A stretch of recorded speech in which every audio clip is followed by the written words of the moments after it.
Good evening, everyone, and a very, very warm welcome to AMA today evening on a day which has been very rainy.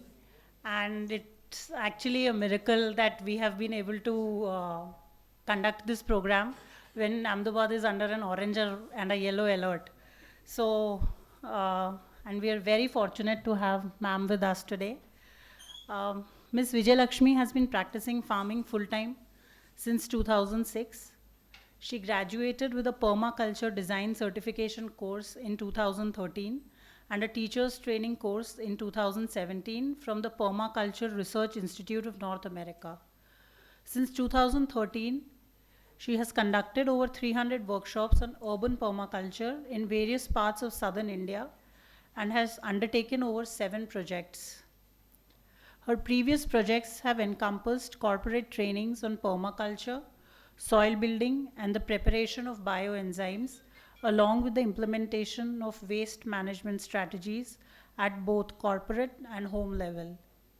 She has provided education on the importance of farming and environmental recovery to government school children and has trained rural farmers on methods to increase yield using less water and no chemicals.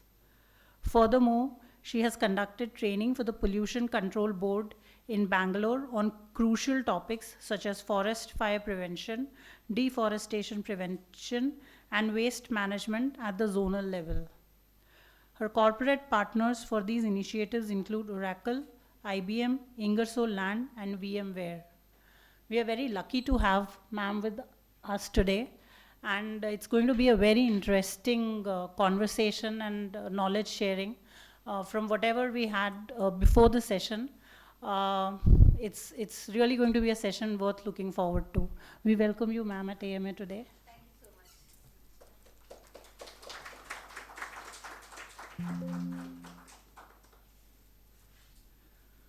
Over to you.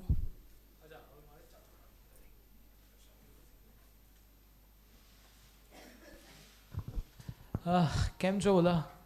અહીંયા સૌથી સારું શું જ ખબર બધા ઓળખે છે એટલે કોઈ આમ સ્ટ્રેસ છે જ નહીં, જરા પણ સ્ટ્રેસ નથી. હા, સો તમને એક નાનકડું એક કહું, તમને વિજયલક્ષ્મી મેમને હું જ્યારે ફર્સ્ટ ટાઈમ મળ્યો તો તિરુવન્નામલાઈ કરીને જગ્યા છે તામિલનાડુમાં, ત્યારે એમને ફર્સ્ટ ટાઈમ મળ્યો અને મને સવારે જંગલમાં લઈ ગયા જ્યાં વીરપ્પને ચંદનનું લાકડું આમ તેમ કર્યું હતું ને, તો ત્યાં ગયા હું એમની સાથે ચાલતો ચાલતો જતો હતો અને એક ફૂટ પર ઊભા રહે, અરે મને કે તું આ ખાઈ લે. મેં કીધું ઓકે, તો મેં પહેલાં તો ખાઈ લીધું, પછી આગળ ગયો કે તું આ ફૂલ ખા, તું આ રૂટ્સ ખાઈ જા, તું આ ખાઈ જા. એટલે મેં ખાલી એમને એક જ સવાલ પૂછ્યો કે હું મરી વરી તો નહીં જઉં ને? થઈ શકે કે ના ના તું ચિંતા ના કર, તારું બધું સારું જ થવાનું છે. સો યા, તો Vijayalakshmi ma'am welcome to Ahmedabad. અને મેં એમને 2 મહિનામાં કન્વિન્સ કરી લીધા અમદાવાદ આવવા માટે, પહેલી વાર અમદાવાદ આવ્યા છે. સો યા, સો मैम आप पहले ये बताइए कि आपने जो मुझे स्टोरी बोला था कि आपने जब शुरू किया, जब श्री श्री रविशंकर आपके जो गुरुजी हैं उनके साथ, तो आपको बहुत सारे जगह उन्होंने दिखाई, फिर एक फालतू सा पहाड़ आपको दिया, तो वो स्टोरी क्या थी और आपने ये शुरू कैसे किया? तो फिर पर्माकल्चर पे थोड़ी देर में, मतलब नेक्स्ट क्वेश्चन में आएंगे. या थैंक यू सो मच मीत. मीत को मैंने इतना कुछ खिलाया था जंगल में, तो उसने तो बदला ले ही लिया.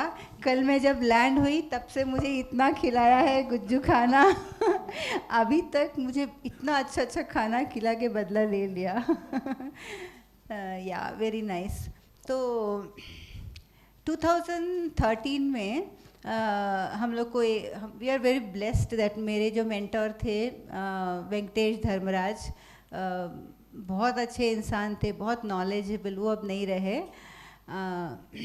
उनको एक अपॉर्चुनिटी मिला था, गुरुदेव ने कहा था कि ये वाला जो यहाँ पे भी कुछ करो पर्माकल्चर का. तब तो काफ़ी सारे लैंड दिखाए, बहुत सारे अच्छे अच्छे फ्लैट लैंड्स दिखाए, तो किसी पे भी संतुष्टि नहीं बनी थी कि नहीं इसमें नहीं उसमें नहीं. लास्ट में एक बंजर ज़मीन था जो गौशाला के पीछे, एकदम बंजर और पहाड़ 7 एकर्स का, जिसमें भी गाय भी नहीं जाती थी चरने के लिए.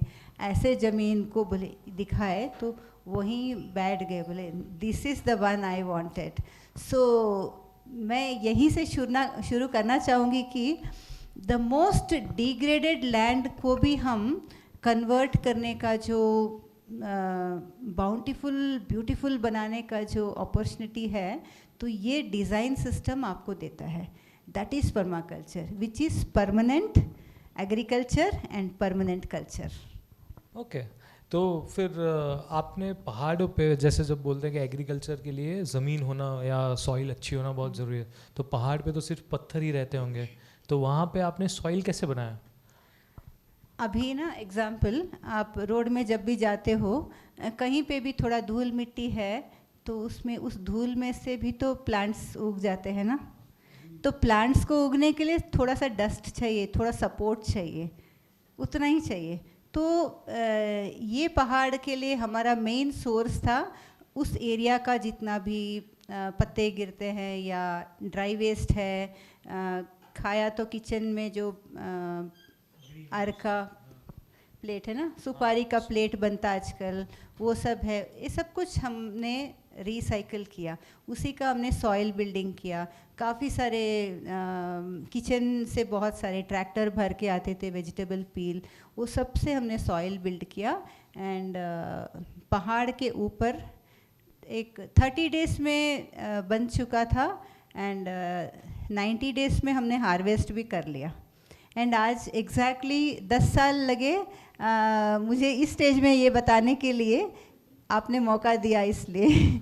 और ये 10 साल में वो इतना सुंदर पैराडाइज है कि सच में इट्स अमेजिंग. आप लोग ज़रूर आइएगा. આજે શ્રીના જેટલા બી વિડીયો તમે જુઓ છો ને પરમાકલ્ચરના ગૂગલ પર, એ જે ભાઈ અત્યારે ગૂગલ લીડ કરે છે ને, એ એમના એડમિન સ્ટાફ હતા, અને એમની જોડે રહીને એમને એટલું બધું આવડી ગયું કે હવે એ લીડ કરવા માંડ્યા અને એમને બીજા નવા પ્રોજેક્ટ્સ લેવાની શરૂઆત કરી. सो आपने बताया 18 दिन में या 30 दिन में सॉइल, कोई भी सॉइल को आप कन्वर्ट कर सकते हैं? सॉइल को नहीं कन्वर्ट कर सकते हैं. Okay. देखो अभी हमारा जो मिट्टी है ना, डस्ट हो चुका है, उसमें न्यूट्रिशन नहीं है, काफ़ी एरोडेड है. न्यूट्रिशन के बिना हम जो भी लगाते हैं बहुत स्लो प्रोसेस में आती है और थोड़ा के बाद स्टॉप हो जाती है. तो हम जब सॉइल बोलते हैं ना, तो उसका मतलब है टॉप सॉइल. अभी हम सब सॉइल में खड़े हैं. Okay. क्योंकि हमने पिछले 50 साल से सॉइल बिल्डिंग नहीं किया है. हमने बिल्डिंग्स बनाए हैं, नेचुरल रिसोर्सेज सब यूज़ किया है, लेकिन सॉइल बिल्डिंग कभी नहीं किया. Okay. समझ रहे हो? एक ये प्लैनेट अर्थ में मिलियंस 2 मिलियन से ज़्यादा साल लगे 1 इंच सॉइल बनने में. उतना मिलियन साल में 1 इंच सॉइल बना. 1 इंच, तो सोचो हम इतना सॉइल के लिए कितना मिलियन साल लगा होगा. तो हम सॉइल बिल्डिंग करना छोड़ दिए इतने सालों में, 50-100 सालों में. तो डस्ट है तो डस्ट से एलर्जी होती है, तो सब लोग मास्क पहन लेते हैं, डस्ट एलर्जी है. तो 18 डेज़ वाला जो पूछ रहे हो, इसको हम बर्कली प्रोसेस बोलते हैं. ये एक natural way of building soil. हम लोग परमाकल्चर में क्या करते हैं ना, मिमिक करते हैं नेचर को. नेचर जैसा है, प्रकृति जैसा है, उसको हम वैसा ही कैसे कर सकते हैं. क्योंकि हम अलाउ नहीं करते हैं ना कि सिटी में पेड़ लगाया तो पत्ते गिरे तो पत्तों को वहाँ नहीं छोड़ते, क्योंकि हमको सुबह झाड़ू करके बाहर फेंक देना होता है, क्योंकि वो साफ दिखना है, राइट. तो वो पत्ता कहाँ जाएगा? तो हमको उसी को, जैसे नेचर ने सॉइल बनाया, नाइट्रोजन, कार्बन, ऑक्सीजन, वाटर, ये सब से मिला के एक प्रोसेस है. तो 18 डेज़ में हमारा बहुत सुंदर सा टॉप सॉइल बन जाता है. राइट. तो ओके, तो मुझे ये बताइए कि एग्रीकल्चर और ऑर्गेनिक और पर्माकल्चर, ये सब में मेजर डिफरेंस, जैसे मुझे इतना पता है कि जितना गूगल ने बताया कि परमानेंट एग्रीकल्चर मतलब पर्माकल्चर मतलब परमानेंट एग्रीकल्चर, जिसे बहुत आपको ध्यान देने की ज़रूरत नहीं है या फिर पेस्टिसाइड्स डालने की ज़रूरत नहीं है. तो ऑर्गेनिक और पर्माकल्चर में कुछ फ़र्क है क्या? हाँ, ये बहुत अच्छा क्वेश्चन है. ऑर्गेनिक कोई प्रोड्यूस या प्रोडक्ट नहीं होती है. ऑर्गेनिक जो है एक वे ऑफ लिविंग है ना. आप समझ पा रहे हैं ना डिफरेंस? यहाँ पे सारे प्रैक्टिशनर्स हैं. Very nice. ठीक है. तो वहाँ अभी पीछे मैंने आलाप भाई करके उनको जस्ट देखा. हाँ. सो वो पिछले उन्होंने अपने पूरे घर को जंगल बना रखा है. वाओ. सो ऐसे ही लोग हैं, तो आप सीधा अपने टॉप गियर में ही जाओ. Top gear. हाँ, तो ऑर्गेनिक का मतलब ये है कि हमको नेचुरल तरीके से सब कुछ करना है, ठीक है। इसका रिजल्ट पाने के लिए हम लोग को एक सिस्टम चाहिए, एक सिलेबस चाहिए। हम ऑर्गेनिक कैसे करें, ऑर्गेनिक कैसे बने और कैसे उसका आउटपुट इनपुट सब कुछ हो, ये बनाने के लिए जो सिस्टम चाहिए वही पर्माकल्चर सिखाती है, राइट। इलेबरेट करिए प्लीज। जैसे कि हम लोग 100 ईयर से नॉलेज शेयरिंग नहीं हुआ है ना। हमारे ग्रैंडफादर ग्रैंडफादर क्या करते थे, कैसे करते थे, एग्जैक्टली हम आज के लाइफस्टाइल में हम नहीं कर पाएंगे, है ना। तो आज हम क्विकली कैसे करेंगे, ऑर्गेनिक का मैटर कहाँ से लाएंगे। ऑर्गेनिक मतलब इंटीग्रेटेड होता है, तो हमको सब कुछ एक साथ करना होता है, बहुत सारे प्लांट्स एक साथ लगाने होते हैं। एंड मोनोकल्चर से हट के मल्टीपल क्रॉपिंग करना है। चिकन्स, शीप, काऊ सब कुछ होते हैं वहाँ पे, नेचुरल लिविंग में आते हैं। तब जाके ऑर्गेनिक हुआ, है ना। ऑर्गेनिक को रीच करने के लिए जो सिस्टम चाहिए, इसमें फ्यू एथिक्स एंड प्रिंसिपल्स हैं जिसको हम फॉलो करके बहुत सिंपल तरीके से हम नेचुरल वे में आ सकते हैं। ओके और दूसरा जो आप मुझे कल बता रहे थे कि अगर हमने आम को अकेले इधर लगा दिया तो वो अकेला बोर हो जाएगा, तो उसके साथ हमें उसका सपोर्ट करने के लिए कुछ बनाना चाहिए और उसको सपोर्ट करने के लिए और कुछ बनाना चाहिए। सो 3 लेयर बनते हैं वैसे कुछ? नहीं, मैंने 3 सिस्टर्स यस यस। हाँ, 3 सिस्टर एक क्रॉप पैटर्न है। हम जब भी हम सिंगल कल्टीवेशन करते हैं, हमको मक्का चाहिए ना, हम मकई लगा देते हैं तो पूरा, तो काफ़ी सारे पेस्ट के अटैक होते हैं, फिर न्यूट्रिशन की कमी होती है, फिर हम इंटरफेयर करने लगते हैं, ये डालो वो डालो, जीवामृत, मेहनत पे मेहनत लगे रहते हैं। तो हम अगर मिक्स्ड क्रॉप करते हैं तो वही 3 सिस्टर्स जो है बहुत फेमस है। जब हम कॉर्न लगाएंगे एग्जाम्पल, तो साइड में जो गैप है वहाँ धूप लगेगी, जो खरपतवार आ जाएंगे, है ना, वीड्स आ जाएंगे, फिर आपको क्लीनिंग के लिए उसके लिए मेहनत करना पड़ेगा। देन वाटरिंग का प्रॉब्लम, हर चीज़ में एक एक एक्शन करना पड़ता है। तो जब हम कॉर्न लगाएंगे तो उसके चारों साइड में कुछ बीन्स के बीज लगा देंगे। तो बीन्स का कल्टीवेशन के हमारे लिए हमको कैनोपी या ट्रेलिसेस बांधने पड़ेंगे, तो वो खर्चा होता है। तो ये कॉर्न को पकड़ के बीन्स आ जाएगी। तो फिर भी खाली जगह ज़मीन का है जो ग्राउंड कवर बोलते हैं, कवर क्रॉप, तो हम अगर सीजनली कर सकते हैं, पम्पकिन्स लगाया, खीरा लगाया, जो भी ग्राउंड पे चल रही है वो सब एक लाइन साइड पे डाल दिया, तो कॉर्न के अंदर अंदर वो भी चले गए। तो इसको 3 क्रॉप एक साथ जो करते हैं, 3 सिस्टर्स, जो बहुत फेमस है। सिंपल से सिंपल कोई भी कर सकता है। इससे भी अगर और अच्छा करना है तो हम कुछ मैरीगोल्ड लगा दें साइड में, फिर तूर दाल लगाना एक तरफ जो कि विंड ब्रेकर का काम करेगा। एंड पेरिनियल लगाएंगे, पेरिनियल मतलब तूर दाल जो फेंस में लगाते हैं वो हमेशा रहेगा।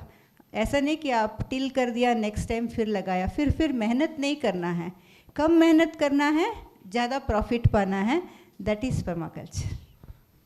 राइट। और मैडम अभी हम जब मातर से वापस आ रहे थे तो आपने बताया कि रोड के, बाय द वे यहाँ पे नंदिता है, वो बहुत बड़ी लैंडस्केप आर्किटेक्ट है।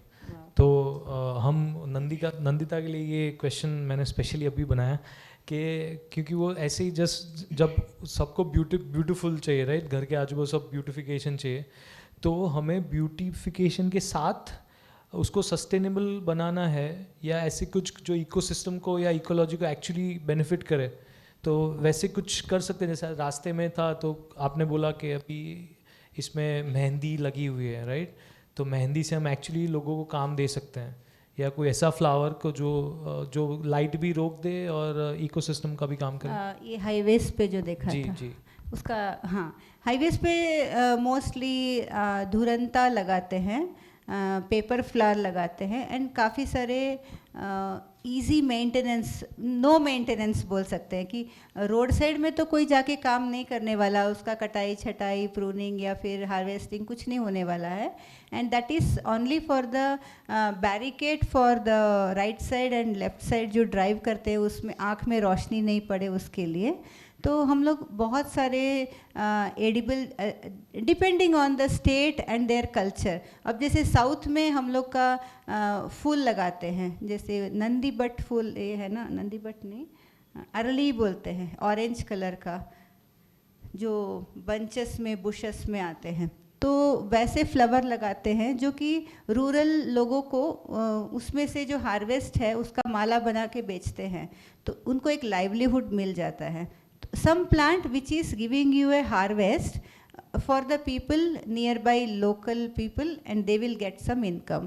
तो यहाँ मैंने देखा कि पेपर फ्लावर एंड धुरंता बहुत है, जिससे कि जो थॉर्न्स निकलते हैं उसको कोई ना तो कंपोस्ट कर सकते हैं, वो कुछ दिन बाद कहीं और जलेंगे, कहीं तो डाल के इसको जलाते ही हैं, सब जगह में मैंने देखा है. दे burn it so that increases again temperature.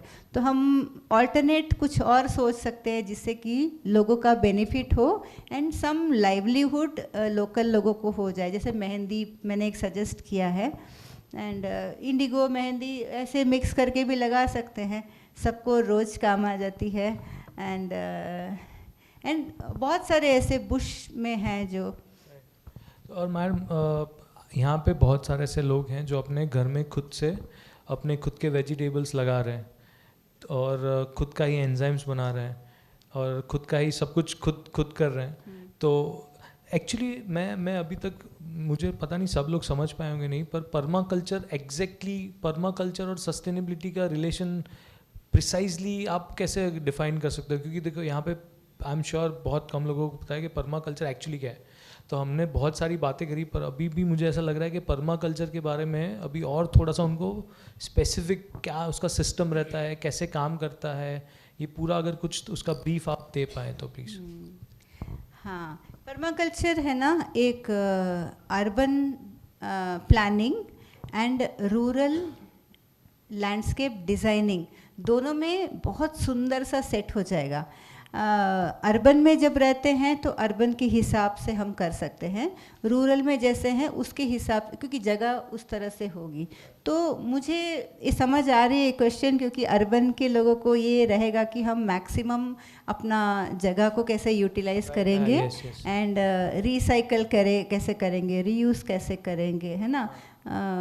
That is very easily we can do it. इसमें जो अंडरस्टैंडिंग इतना ही है कि हम जैसे अर्बन का बात करेंगे तो एक कम्युनिटी में आना है, साथ आना है, 4 लोग मिल के वो कर सकते हैं. क्योंकि इसमें एक जन का अकेले का वेस्ट लेके करेंगे तो हमको उसके लिए थोड़ा सा स्पेस चाहिए.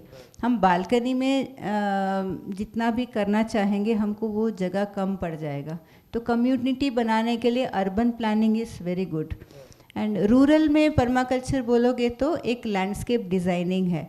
तो कोई भी लैंड लेते हैं ना, हम पहले क्या करते हैं, दिमाग में क्या क्वेश्चन आता है कि पहले फेंसिंग डाल दो, we should be safe and secure. एक घर बना के सिक्योरिटी बैठा दो, वी आर फाइन, है ना.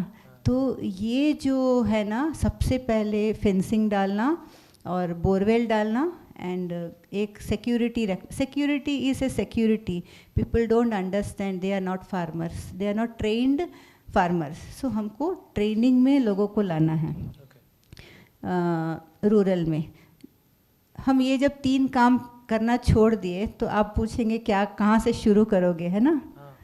तीनों काम नहीं करना है, फेंसिंग नहीं डालना है, बोरवेल नहीं डालना है, सिक्योरिटी को ट्रेनिंग देना बट सिक्योरिटी नहीं चाहिए. तो सबसे पहले लैंडस्केप डिज़ाइनिंग में आता है अर्थवर्क. अर्थवर्क का मतलब है कि लैंड के स्लोप के हिसाब से, विंड के हिसाब से, विंटर सन एंड समर सन के हिसाब से एंड लैंड को हम असेस करते हैं कि इसमें जोनिंग भी है कि कहाँ से जानवर आ सकता है, कहाँ से रिस्क है और पानी कहाँ से लीक हो रहा है और कहाँ से अंदर आने का रास्ता है। तो हमको मैक्सिमम पानी अंदर लेना है, मैक्सिमम अंदर ही रखना है, बाहर छोड़ना नहीं है। That is capturing water is a first thing. तो पानी के लिए पहले डिज़ाइन बनाते हैं, तो कहाँ स्वेल बनाना है, कहाँ चेक डैम रखना है, कहाँ पॉन्ड रखना है। ये 3 काम करने के बाद में हमको पता चल जाता है कि पानी का स्लोप कैसा है और पानी लीक कैसे नहीं होगा। इसके बाद हमको परमानेंट सोर्स ऑफ वाटर देखना है, पास में रिवर है या पॉन्ड है या क्या सोर्स है, कि हमको ग्राउंड वाटर कैसे ऊपर लाएंगे। अगर कुछ भी नहीं है तो रीजेनरेटिव वेल बनाना है, कुआं बनाना है, ठीक है। कुआं बनाने से क्या होगा, परमानेंटली पानी वहाँ रहेगा। ये एक बेसिक डिज़ाइन है। अब इतना में पानी नहीं रुकेगा क्योंकि जब तक हम प्लांटेशन नहीं करते हैं। तो उसके लिए डिज़ाइन आएगा नेक्स्ट, कि आप प्लांट्स कैसे लगाओगे, कहाँ पे क्या लगाओगे, कौन सा चीज़ पानी पकड़ने के लिए अच्छा है, कौन सा पानी के अंदर अच्छा है। तो ये सब प्लानिंग में आता है। इसके बाद जाके फेंस की बात आएगी। जब फेंस की बात आएगी तो नेचुरल लाइव फेंस कहते हैं। लाइव फेंस मतलब जितने भी प्लांट्स होते हैं उसी से 5 लेयर प्लांटिंग करेंगे तो वो एक नेचुरल फेंस है। 5 लेयर प्लांटिंग मतलब 5 लेयर प्लांटिंग मतलब लाइव फेंस। लाइव फेंस का मतलब है प्लांट्स से फेंसिंग करना। उसके लिए हमको न तार चाहिए, न सीमेंट चाहिए, न फिर कंक्रीट का कुछ बनाना है। प्लांट्स को ही ऊंचाई से लेके हाइट वाइज 5 लेयर। और पर्माकल्चर के आपने एथिक्स मुझे बताए थे कुछ 5-7 एथिक्स, क्या उसको? हाँ, तीन। Okay. People care, earth care and fair share. तो ये जो सिस्टम है ये हमको बहुत अच्छा से सिखा देती है कि जो हम छोड़ के आए हैं पीछे ना, उसको हम वापस पीछे कैसे जाएंगे, उसी का रास्ता दिखाती है। तो हम पीपल केयर जो भी ये प्लैनेट में है पीपल के लिए ही है, राइट। और जो भी पीपल यूज़ कर रहे हैं वो अर्थ से ही मिल रही है एंड वापस अर्थ को ही जाना है। तो fair share third one is anything surplus should go back to people और अर्थ। या फिर पीपल को दे दो हमारे पास ज़्यादा है, या फिर अर्थ में दे दो जो डिकम्पोज हो जाएगी। एनीथिंग जो भी है, नॉलेज है, एक्स्ट्रा जो भी है, सब कुछ आइदर पीपल के लिए है या अर्थ के लिए है। That is fair share. And future care भी बोलते हैं। फॉर एग्ज़ाम्पल आपको समझने के लिए और आसान रहेगा, कोई भी प्लांट ले लीजिए, उसका 3 पार्ट कीजिए। कॉर्न लीजिए या कोई भी केला, कुछ भी। तो इसको तमिल में बहुत अच्छा से बताते एक राइमिंग में। ऊपर का भाग, बीच का भाग, नीचे का भाग। सो अगर धान लिया तो ऊपर का भाग घर के लिए, बीच का भाग गाय के लिए, नीचे का भाग अर्थ के लिए ना। आड़ी वीटक नड़ माटक, ऐसा तीसरा मन्नक। तो ये ऐसे बहुत सुंदर से एक गीत के जैसा बोलते हैं अपने लैंग्वेज में, जब तमिल में बोलते हैं तो लाइक दैट। आप कॉर्न भी लिया तो एक पार्ट आपने लिया, मक्का ले लिया, बाकी का क्या किया, गाय को दिया, कैटल्स को दिया। जो बच गया रूट है या जो भी है वो अर्थ को, जो कि बाद में रीजनरेट होता है। एंड एक पार्ट सीड के लिए रखते हैं, इसलिए इसको हम fair share and future care बोलते हैं। तो हम बार बार सीड नहीं खरीदना चाहिए, इसलिए थोड़ा सीड अपने लिए रखना है। तो आप केला भी ले लो, आपने केला का सारा पार्ट आपने यूज़ किया, फूल खाया, फल खाया, स्टेम, और उसका जो रीजेनरेटिव क्या है, उसके साइड में जो प्लांट्स आते हैं उसी को फिर से लगाते हैं। अब जब हम ये सिस्टम को फॉलो नहीं करते हैं, हम टिश्यू कल्चर या जेनेटिकली मॉडिफाई को जाते हैं, उसमें रिप्रोडक्शन नहीं है। ये आप गाना जो गा रहे हो ये गा नहीं सकते हो। आप हर साल नया बीज खरीदना है, बीज से बीज नहीं आती है। और हर साल केला में एक ही बार तार आएगा बंच, सेकेंड टाइम नहीं। लेकिन हमारा इंडिजिनियस क्या है, रिप्रोडक्शन चलते रहता है ना। तो सारे पहले के जो ओरिजिनल जैसे केला था, तो आपने मुझे बताया था कि केले में बहुत सारे सीड्स हुआ करते थे। आई एम श्योर इसमें से किसी को पता नहीं होगा, बहुत कम लोगों को होगा कि केले में सीड होते हैं। बड़े बड़े सीड होते हैं, पेपर जितने सेड होते हैं, और कटर पटर करके हम लोग खाते थे बचपन में। एंड उसका स्पेशलिटी क्या है ना, कुछ लोगों को पसंद नहीं रहता वो सीड, इसलिए सीडलेस में जब आ गए तो हम लोग सीड को छोड़ दिए। लेकिन उसका stem is very special, banana stem. केला में सीड इसलिए होता है, और केला का स्टेम से जो जूसेस बनते हैं ना, उसमें हमारा किडनी स्टोन 2-3 दिन में क्लियर हो जाते हैं। सबको पता होगा ना, केला स्टेम का जूस पीते होंगे? नहीं मालूम। किडनी स्टोन के लिए कुछ करने का ज़रूरत नहीं है, आप केला का जो भी पार्ट है सारा खाने लगो ना, आपको कभी एटलीस्ट महीना में एक बार स्टेम का सैलड भी बना के खाओगे ना, तो कभी स्टोन नहीं होगी। तो ये जो सीड है ना, तो लोगों को ये सीड के साथ चबा के, इवन अनार आजकल बिना सीड के आती है, क्योंकि लोगों को लगता है कि seed is hurting our dentures, और अपना गम को तकलीफ़ होता है। लोगों को लगता है कुछ घोल के पी दो ठीक हो जाएगा, राइट? उनको अवेयरनेस नहीं है। ओके, तो अब जैसे आपने अभी बताया ना कि अब ऐसा परमा कल्चर और इंडियन कल्चर का कोई कुछ कॉमन हम निकाल सकते हैं, जैसे आपने बताया ऐसा कुछ नहीं है, I think, right? This is the way to reach your own culture. अब ये जो फाउंडर, ये जो सिस्टम जिसने भी किया, बिल मॉलिसन ने, वो ऑस्ट्रेलियन थे। उन्होंने 1960s में 70s में उनका पूरा बचपन इस खोज में गया कि वो एक सॉ मिल में, मैं थोड़ा डिटेल बताऊं? प्लीज। वो एक सॉ मिल में काम करते थे, वो ही वॉज इकोलॉजिस्ट, बायोलॉजिस्ट, सब थे। वो उनके फादर के साथ जब एक बार जब पेड़ कटते थे, तो एक बार वो कोलैप्स होता हुआ इकोलॉजी को उन्होंने देखा, तो उनको वो डर हो गया कि फ्यूचर में क्या होगा। Then he started deep analysing and wrote the book permaculture 1। And आज वो रिसर्च इंस्टीट्यूट हो के 140 कंट्रीज़ में साइलेंटली एवरीबडी इज़ वर्किंग। तो इसमें कुछ सिस्टम है जो आपको ऑर्गेनिकली वापस अपने रूट्स को ले जाने के लिए बताती है। लेकिन एरिया वाइज देखा जाए तो इंडिया में हम अपने ही कल्चर को तो वापस जाना चाहते हैं ना, तो इसमें कोई रेस्ट्रिक्शंस नहीं है। हम परमानेंटली कैसे एग्रीकल्चर को वापस जाएंगे और परमानेंटली हम अपना कल्चर को कैसे फॉलो करेंगे, उतना ही है, इसमें कुछ कॉम्प्लिकेशन नहीं है। इससे रूरल जो एक्चुअल मतलब इंडिया में जो बहुत सारे फार्मर्स हैं, तो परमा कल्चर से उनको जेन्युइनली कुछ हेल्प होगा या नहीं होगा? और मुझे लगता है कि लोग को ना ये इंग्लिश का जो नाम है ना, उससे तकलीफ है। परमा कल्चर बोलते ही ना लगता है कि कुछ बड़ा रॉकेट साइंस है। नहीं, उन्हीं को, मैंने हमको अपने ही दादाजी जैसे थे, मेरे ग्रेट ग्रैंडफादर कैसे थे, वैसे ही उनके जैसे बनना है। सोचने में तकलीफ कुछ नहीं है ना। एक्सेप्टेंस के लिए हमको लोकल लैंग्वेज में ट्रांसफ़र करना है इसको, नॉलेज को। जैसे हम चेन्नई में, तमिलनाडु में नम्मालवार करके एक थे गुरु, उनके जो शिष्य लोग हैं उनको निरंतर वेलान्मयम करके बोलते हैं। निरंतरम मतलब परमानेंट, वेलान्मयम मतलब एग्रीकल्चर।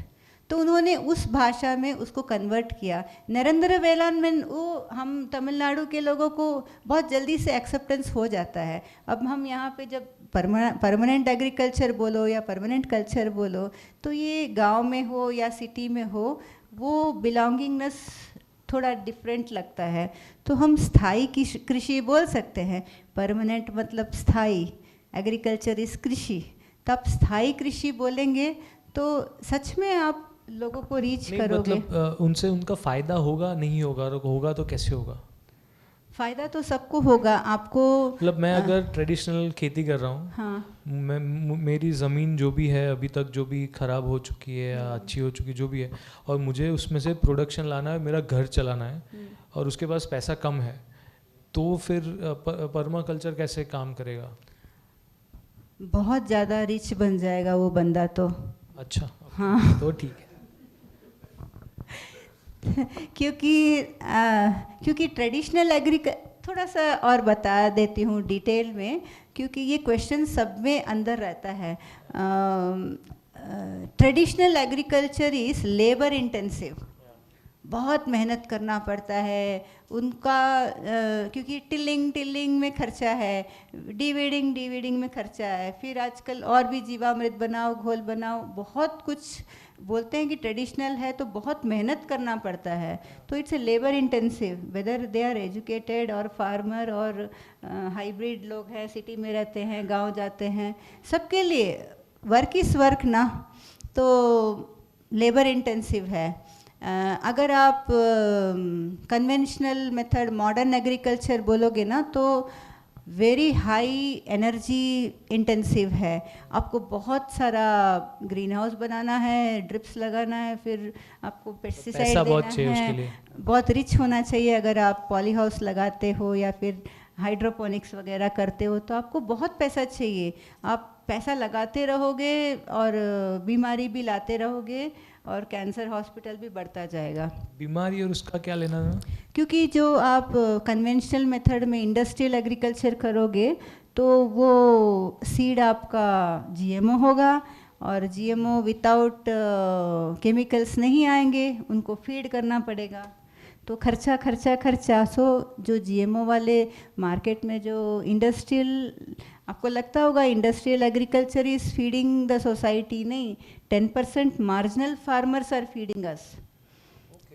तो खर्चा ज़्यादा होता है, इसलिए आपको ब्रोकली 200-300 रुपये में मिलती है। मैं गांव में ब्रोकली उगाऊंगी, मैं 20 रुपये में दे दूंगी आपको। तो कब शुरू कर रहे हैं आप? आ जाओ। हाँ। जब हम अपना थोड़ा मेहनत और थोड़ा प्यार और थोड़ा बातें भी करेंगे प्लांट्स के साथ में ना, तो सच में बहुत जल्दी अच्छा कर सकते हैं। बाय द वे, हमने जो मूवी में देखा ना कि प्लांट के साथ जो बात करते हैं, राइट, कि तो मैडम एक्चुअली बात करती हैं। मैं उनको अभी बोलूँगा कि आप क्या बात कर रहे हो, हमें बताओ। और अभी हम रास्ते में आ रहे थे तो उन्होंने मुझे ऐसे ही रास्ते पे से बहुत सारे चीज़ ऐसे दिखा दी, अरे मीट ये तेरे किडनी के लिए अच्छा है, ओ तू ये खा ले, ये तेरे इसके लिए अच्छा है। तो ऐसे बहुत सारे प्लान्स जो हमारे एक्चुअली रोड में, मतलब एक्चुअली बाहर ही है, पर हमें पता नहीं है कि ये हमारे गम के लिए अच्छे हैं, ये हमारे किडनी के लिए अच्छे हैं। तो मैडम थोड़ा फ्लावर्स और ऐसे वीड्स, जो आपने सुबह बोला वीड सीड वाला कुछ, तो seed that what we eat and weed that we don't, ऐसा कुछ। तो या तो हम जो भी खा रहे हैं ना, वो सब कुछ सीड ही तो खा रहे हैं ना। जीरा से, सरसों से लेके जो भी खा रहे हैं सीड ही खा रहे हैं ना, और जो हम नहीं खाते हैं उसी को हम वीड बोलते हैं, है ना। तो वीड कौन सा वीड अपने आज देखा या मातर में देखा या जंगल में ऐसे ही चलते दैट इज अनकल्टिवेटेड हर्ब्स है, वो वीड्स नहीं है। हाँ, वीड्स जो है हम एडिबल नहीं है, हम खा नहीं सकते हैं वीड्स को। तो वीड्स और हर्ब्स में डिफरेंस कोई कैसे कर सकता है? वीड्स एंड हर्ब्स में, हर्ब्स तो जो है ना, आप अभी हम लोग हर्ब्स का तो लिस्ट बना रहे हैं ना। हाँ, सबको देंगे, सबको देंगे फोटो के साथ। સો એક અહીંયા એવું બહાર વીડ છે કે તમારા દાંતમાં કે ગમ્સમાં કોઈ પ્રોબ્લેમ હોય ને, તો એમાંથી જે દૂધ નીકળે છે એ તમે એક બાજુ ચાવીને થોડી વાર મૂકી રાખો તો તમારા ગમ્સનો પ્રોબ્લેમ ઇન્સ્ટન્ટિવલી સારું થઈ જાય. અને આપણે જે પેલું પિક્ચરમાં જોતા હતા ને કે લોહી નીકળ્યું ને પેલા હીરોએ જઈને કંઈક જડીબૂટી તોડીને આમ મસીને નાખ્યું, તો એવું एक्चुअली प्लांट है. वो प्लांट कौन सा है जिससे आपका खून रुक जाता है? हाँ, उसका बोटानिकल नेम बताना पड़ेगा हम लोग कुछ। उसको क्या अपने लोकल लैंग्वेज में? जो भी प्लांट्स है ना, सबसे सुंदर है हमको अपना मातृभाषा में या राष्ट्रभाषा में या फिर हम जो भाषा जानते हैं उसमें याद रखना। तो मेरा हमेशा एक आदत है, मैं कर्नाटका में रहती हूँ तो कन्नड़ा में काफ़ी सारे हर्ब्स जानती हूँ और उसको वैसा ही मैं याद रखना चाहूँगी। एंड तमिलनाडु, तमिल हम लोग मदर टंग है तो बहुत सारे नेचुरली वो हम में आ जाती है वो नाम। And Hindi of course, Hindi में भी काफ़ी रखते हैं।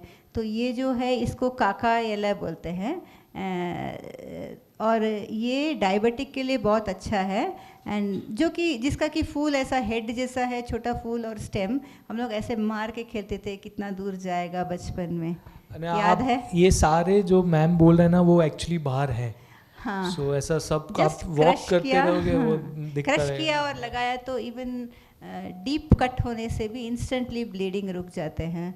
आप सबको पता होगा, आप नहीं, फार्म I'm में sure चलते सबको- होंगे, पता है हाँ, क्या? बताइए, नाम सतीश भाई ने बताइए, खबर दिया, सतीश नाम पटेल। बताइए। ओके ओके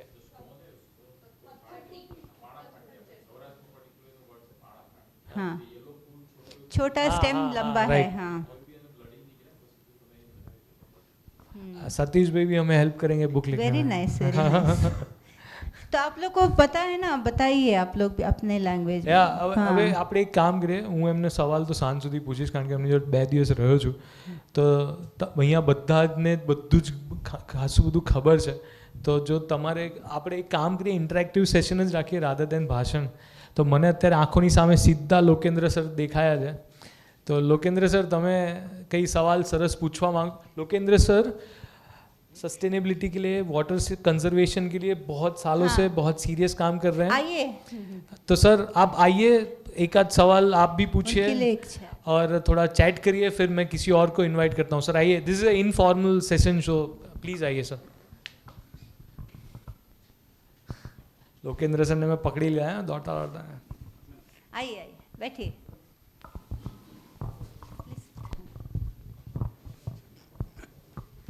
आपके बारे में खास बताया था मुझे मीत ने, हाँ। तो मतलब ये तो आना ही पड़ेगा, मिलना ही पड़ेगा।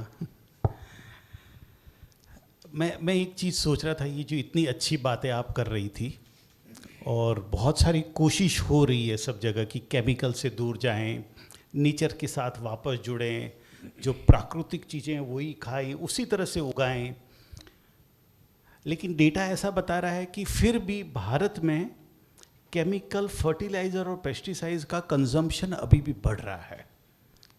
मैं जैसे कपिल भाई हैं बड़ौदा में, उनके साथ भी कभी बात करता हूं तो उनको ये पूछता हूं कि हम लोग इतनी बातें कर रहे हैं कि काफ़ी अच्छा ऑर्गेनिक मूवमेंट चल रहा है भारत में, और ऐसा कहा जाता है कि सबसे ज़्यादा number of farmers, organic farmers Bharat में हैं। In terms of cultivable land, organic cultivable land भी भारत में सबसे ज़्यादा है। बट मैं एक थोड़ा बड़ा प्रश्न पूछ रहा हूँ, ठीक है? तो लेकिन फिर भी ये केमिकल और पेस्टिसाइड्स बहुत यूज़ हो रहे हैं, और हम कुछ फार्मर्स के साथ कभी काम करते तो एक पॉइंट पर आके ये बोलते कि नहीं, थोड़ा केमिकल तो डालेंगे तो प्रोडक्शन मिलेगा। उसका क्या करें? कुछ आपके पास कुछ सुझाव हैं प्लीज़? आपने जो बड़ा सा दूधी उगाया था ना, उसका स्टोरी बताना। इसमें है ना, मैं 2 टाइप का आंसर देना चाहूँगी, ठीक है?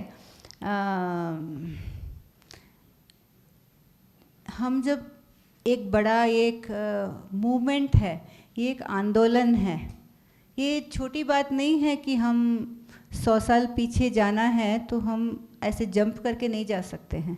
ये बहुत, हम यहाँ आने के लिए हमको 200 साल लगा, इतना सारा इंटरफेरेंस करके बर्बाद होने को 200 साल लगा। मैं ये नहीं बोलूँगी कि हम लोग डेवलप हुए हैं, हम लोग बर्बाद हुए हैं। तो जैसा कि बोलते हैं ना, 1 प्लैनेट 1 लाइफ, अभी जियो खाओ ख़त्म कर दो, ऐसे हम लोग जी रहे हैं, राइट? इतना साल लगा वापस हमको जाने में, हम चाहते कि इमीडिएटली हो जाए, वो नहीं होगा। इसके लिए हम इंडिविजुअल रिस्पॉन्सिबिलिटी लेना बहुत ज़रूरी है। इंडिविजुअल रिस्पॉन्सिबिलिटी, छोटा छोटा कम्युनिटी पॉकेट, छोटा छोटा, then local, then national, then international, then global. हमको ऐसे आगे बढ़ना है। हम एक साथ हम बोर्ड एग्ज़ाम देंगे बोलने से नहीं होगा, फर्स्ट स्टैंडर्ड सेकंड स्टैंडर्ड सब पढ़ना पड़ता है। तो छोटा सा कम्युनिटी, देन फिर छोटा छोटा जैसे कि फार्मर्स मार्केट, लोगों को कैसे हम इन्फेक्शन फैलाएं, उतना इन्फेक्ट कर दो, इतना ज़्यादा कि जल्दी इन्फेक्शन हो जाए। ये ऑर्गेनिक हो या नेचुरल हो, केमिकल से बाहर निकलने का जो दवाई है ना, वही है आज का मीटिंग। ठीक है?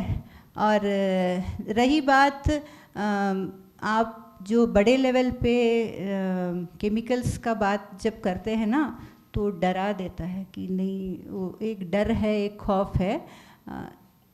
इसका अंत कभी हो नहीं सकता है, क्योंकि व्हाट इज़ केमिकल आप जानेंगे ना, सोच नहीं सकते हैं ये इतना डरावना कैसा हो गया। ये जो भी केमिकल्स है इसका ओरिजिन है हमारा development petroleum product, fossil fuel. जो हम आज कंफर्ट लग्जरी कार चला रहे हैं, जितना हम ट्रांसपोर्ट कर रहे हैं, जितना हम पेट्रोल यूज़ करेंगे, उतना डीजल यूज़ करेंगे, उतना रिफाइंड ऑयल भी उसी का एंड प्रोडक्ट है। और छोटा से छोटा आपका वैसलीन से लेके जो कुछ भी बन रहा है, जितने भी प्लास्टिक प्रोडक्ट हैं, जो भी हम करोड़ों लाखों करोड़ों का हिसाब नहीं उसका, everything is coming from the petroleum product. तो chemical is the one part of it. Plastic granule जैसे हैं, chemicals are also petroleum product का एंड है। तो हम ये 200 साल में जितना हम गाड़ी चलाए हैं, थोड़ा थोड़ा हम भी कम करना है, हमको ऑल्टरनेट्स पे आने हैं। थोड़ा टाइम लगेगा, बट डेफिनेटली पेट्रोल बंद करना तो अभी पॉसिबल नहीं है, लेकिन हम कम कर सकते हैं। और अवेयरनेस ला के लोगों को कन्वर्ट करके हम दिखा सकते हैं कि this is much much profitable than what you are doing with chemical. Chemical का क्या अच्छा है, क्या बुरा है, आप सब लोग जानते हैं। तो इसको हम एक एजुकेशन में ला के, जैसे कॉलेज में कल बताया था, बच्चों से लेके सबको हम इस लाइन, यही वाला ज्ञान को हमको सबको देना है कि अपना जिम्मेदारी, अपना खाने पीने का, अपना पानी का अभी से रखना है। इसमें एक बहुत अच्छी कहानी कहीं से याद आ रही है, आई जस्ट शेयर। शमानिज्म एक दुनिया का सबसे पुराना स्पिरिचुअल प्रैक्टिस कहा जाता है। उसकी किताब में पढ़ा था, ऐसे कहते हैं कि करोड़ों साल पहले पृथ्वी पे पूरा कार्बन डाइऑक्साइड था, और उस कार्बन डाइऑक्साइड में कोई जीव जन्म नहीं ले सकता था। तो मनुष्य की आत्मा प्रभु के पास गई और कहा कि ये इतना जहर है, हम कैसे जन्म लेंगे, कुछ कीजिए। तो प्रभु ने कहा ठीक है, इस जहर को मैं पृथ्वी के गर्भ में डाल देता हूँ। फिर उन्होंने धीरे धीरे वो जहर को गर्भ में डाला और मनुष्य ने जन्म लिया। और मनुष्य बहुत अच्छे से जी रहा था, सब बढ़िया चल रहा था, लेकिन थोड़ा एजुकेशन आ गया। ह्यूमन बींग्स पढ़ लिख गए, और पढ़ लिख गए, फिर उन लोगों ने ज़मीन में छेद करके उस जहर को निकालना स्टार्ट किया और वापस पर्यावरण में डालना चालू किया। जब मैंने ये शामनिज़्म की किताब में ये स्टोरी पढ़ी तो मुझे लगा कितना सही एक एग्जाम्पल दिया जा रहा है। एंड प्रॉबेबली वही हम कर रहे हैं जो इन्होंने कहा, बहुत सही बात है। पेट्रोलियम के डेली 6000 प्रोडक्ट्स हमारी ज़िंदगी में घुस गए हैं। ये माइक्रोफोन से लेके, ये सोफ़ा से लेके, ये मोबाइल से लेके, मेरी गाड़ी और बहुत कुछ सारा पेट्रोलियम है। And if we decrease that petroleum usage somehow, probably there is a way, there is an understanding probably. So what she is saying is बहुत मुद्दे की बात है। I am very happy Meet ji, thank you, आपने ये session किया, because शायद ये बीज बो रहे हैं विचारों के, शायद ये बीज उगेंगे, कुछ अंकुरित होंगे और धीरे धीरे लोग कन्वर्ट होंगे। Thank you so much. Thank you so much. Thank you sir. So હવે अब हम कोई नेक्स्ट क्वेश्चन लेंगे। नेहा बेन, તમારી ઈચ્છા ખરી કોઈ સવાલ પૂછવાની?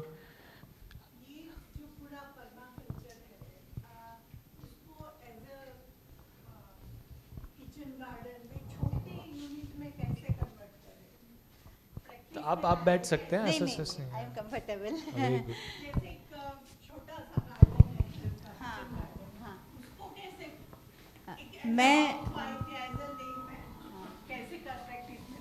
मैं अर्बन में रहती हूँ अभी, और ये इको हो रहा है,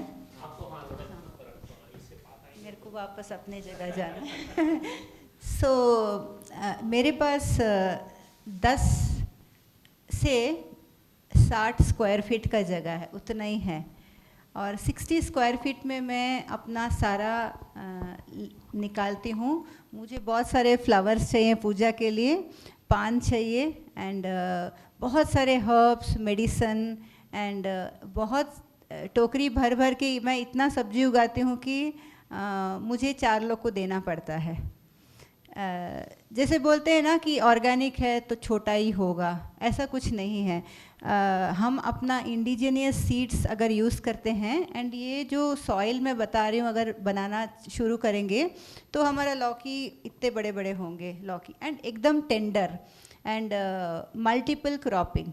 अभी हमने एक बेड बोलते हैं हम लोग उसको, raised garden beds, raised garden beds. तो रेस गार्डन बेड में क्या होता है, इवन 3x6 ले लिया है तो उसमें कुछ लगाए हमने, पंपकिन लगाए 2-3 टाइप के, कुछ खीरा लगाया, वो तोंडली क्या बोलते हैं, कुंदरू तीन, हाँ, वो एक लगाया। देन एयर पोटैटो आप लोग सुना है, आलू हवा में होती है एयर पोटैटो। फिर सीम लगाया, क्या बोलते हैं सीम को, आज बताए थे ना, मैं भूल गया। पापड़ी, हाँ। अच्छा, थैंक यू। मतलब इतने सारे क्रीपर्स वैरायटी लगाया जो सब ट्रेलिस पे चले गए या फिर आपके कुछ ऐसा शेड है चले गए, तो वो अपने आप होते, उनको सिर्फ इतना एक पंपकिन अगर इतना है तो उसको इतना ही सॉइल चाहिए, है ना। एंड जब हम रेस्ड गार्डन बनाते हैं तो उसका रूट हर जगह जाता है, एक दूसरे से दोस्ती करते हैं, शेक हैंड करते हैं, न्यूट्रिशन शेयरिंग होती है। और हल्दी लगा दिया, मैरीगोल्ड फ्लावर लगा दिया पॉलिनेशन के लिए, एंड कुछ मूली लगा दिया, एंड आपको सीजनल क्या है, बीन्स चाहिए। 3x6 में आप मिनिमम एक 20 वेराइटीज़ लगा सकते हो। वाह वाह। जगह is not, land is not the question. हम बोलते हैं ना कि लैंड नहीं है, मुझे ये टेबल दे दो, मैं उल्टा करके उसमें भी कुछ लगा दूंगी। और आज आप जो बता रहे थे ना कि अहमदाबाद यूनिवर्सिटी से हम आ रहे थे तो बहुत सारे नेचुरली क्रीपर्स, हाँ फेंस थे, तो उसमें बहुत सारे क्रीपर्स उग गए थे। तो अगर हम वहाँ पे एक्चुअल क्रीपर्स डाल दें जिसमें एक्चुअल वेजिटेबल्स होते हैं तो वो पूरे अहमदाबाद को खिला देगा। ये बहुत ट्रू है। अहमदाबाद यूनिवर्सिटी में जो अंदर के जो बार्ब्ड फेंस है ना, ये जो 12 प्रिंसिपल बोल रही थी ना, एथिक्स बताया 3, 12 principles and few goals and components हैं जो आपको रिजल्ट देगा। इसको आपको एक सिस्टमैटिक से लर्निंग करना है। तो इसमें वन ऑफ द प्रिंसिपल है edges are the maximum harvesting area. हम लैंड को ऐसे देखते हैं, हम लैंड को ऐसे नहीं देखते हैं वर्टिकल में। तो वर्टिकल यहाँ पे वर्टिकल अलग समझेंगे, वर्टिकल है, हाँ, पर आप उनको समझाइए कि वर्टिकल मतलब मंडला से भी वर्टिकल आप बना सकते हो और ऐसे भी, तो दोनों समझाइए प्लीज। दोनों समझाती हूँ। Meet is very good in asking questions. तो ये जो फेंस है ना, फेंस चारों तरफ जहाँ भी फेंस है, तो आप एक छोटा सा इतना जगह चाहिए जिसमें कि आपको अच्छा सॉइल, उसका न्यूट्रिशन 1-2 फीट दे देना है, और उसको साइड से कवर ओवर नहीं करना, अच्छा छोड़ दीजिए। तो एक चढ़ा दीजिए अपना कोई भी प्लांट, वो इतना अच्छा से हार्वेस्ट देगा। उनको सिर्फ सपोर्ट चाहिए एंड नीचे में न्यूट्रिशन चाहिए। तो maximum harvesting area is the fence. आप कहीं पे भी कर सकते हैं ये फेंस में। एंड और एक वर्टिकल गार्डन जो बोलते हैं, हमारे पास अगर 2 ही स्क्वायर फीट है समझो, या फिर ये टेबल साइज़ का सर्कल है, इसी सर्कल में हम ऐसा लेयर स्पाइरल्स बनाएंगे तो आपको 3-4 फीट या इतना फीट तक आपको जगह मिल जाएगी, और उसमें आप पालक लगाओ, धनिया लगाओ, मेथी लगाओ। एक पिक्चर मैं दिखा दूंगी बाद में। पक्का। हाँ, एक्चुअली मैडम ने आज बोला था कि भाई मेरे को तू बोलने कहाँ लेके जा रहा है, मैं तो सबको बोल बाहर है, तो मैं दिखाती हूँ कि मैं क्या क्या कर सकती हूँ। मैं सच में I am not a indoor person. मैं एकदम मोगली टाइप की हूँ, और मुझे छोड़ दो तो मैं जंगल के सारे प्लांट्स बता दूं, खिला दूं, आपका ब्रेकफास्ट लंच वही हो जाएगा। और मैम, मेरा एक दोस्त वहाँ पे आता है, मृणाल वेद करके है, उसका खुद का फिटनेस जिम है। हाँ। तो वो नेचुरल तरीके से या अच्छा खाने से आपकी हेल्थ कितनी अच्छी रह सकती है, आपको प्रोटीन जो भी मिलता है या जो भी आपकी हेल्थ के, तो नेचुरल खाने से कुछ फ़र्क पड़ता है, कितना फ़र्क पड़ता है, वो आप कुछ बता पाए तो प्लीज़। इसमें दो बात बताऊंगी मैं। एक तो है सिस्टम, अपना खाने पीने का टाइमिंग, एंड दिनचर्या एंड ऋतुचर्या। दिनचर्या मतलब हम डे टाइम का, ऋतुचर्या मतलब सीजनल जो खाना है। तो ऐसा नहीं कि हम ऊटी में कैरेट उग रही है हम साल भर गाजर खाएंगे, ऐसा नहीं है। गाजर is a winter vegetable. Winter में जो जो वेजिटेबल्स होती है वो सब खाने से, लोकली जो ग्रो होता है वो खाना चाहिए, एंड सीजनल जो है वो खाना चाहिए। एंड खाने का टाइमिंग ऐसे होना चाहिए कि सनराइज से सनसेट के अंदर में, आयुर्वेदा के हिसाब से हमारा हीट जो अग्नि है डाइजेशन के लिए अच्छा है। तो सॉलिड से सेमी सॉलिड, सेमी सॉलिड से लिक्विड, एंड लिक्विड जब ब्लड में कन्वर्ट होके हमारा बॉडी को जाती है वो नाइट टाइम है। तो रात को सोना ज़रूरी है और रात को खाना नहीं है।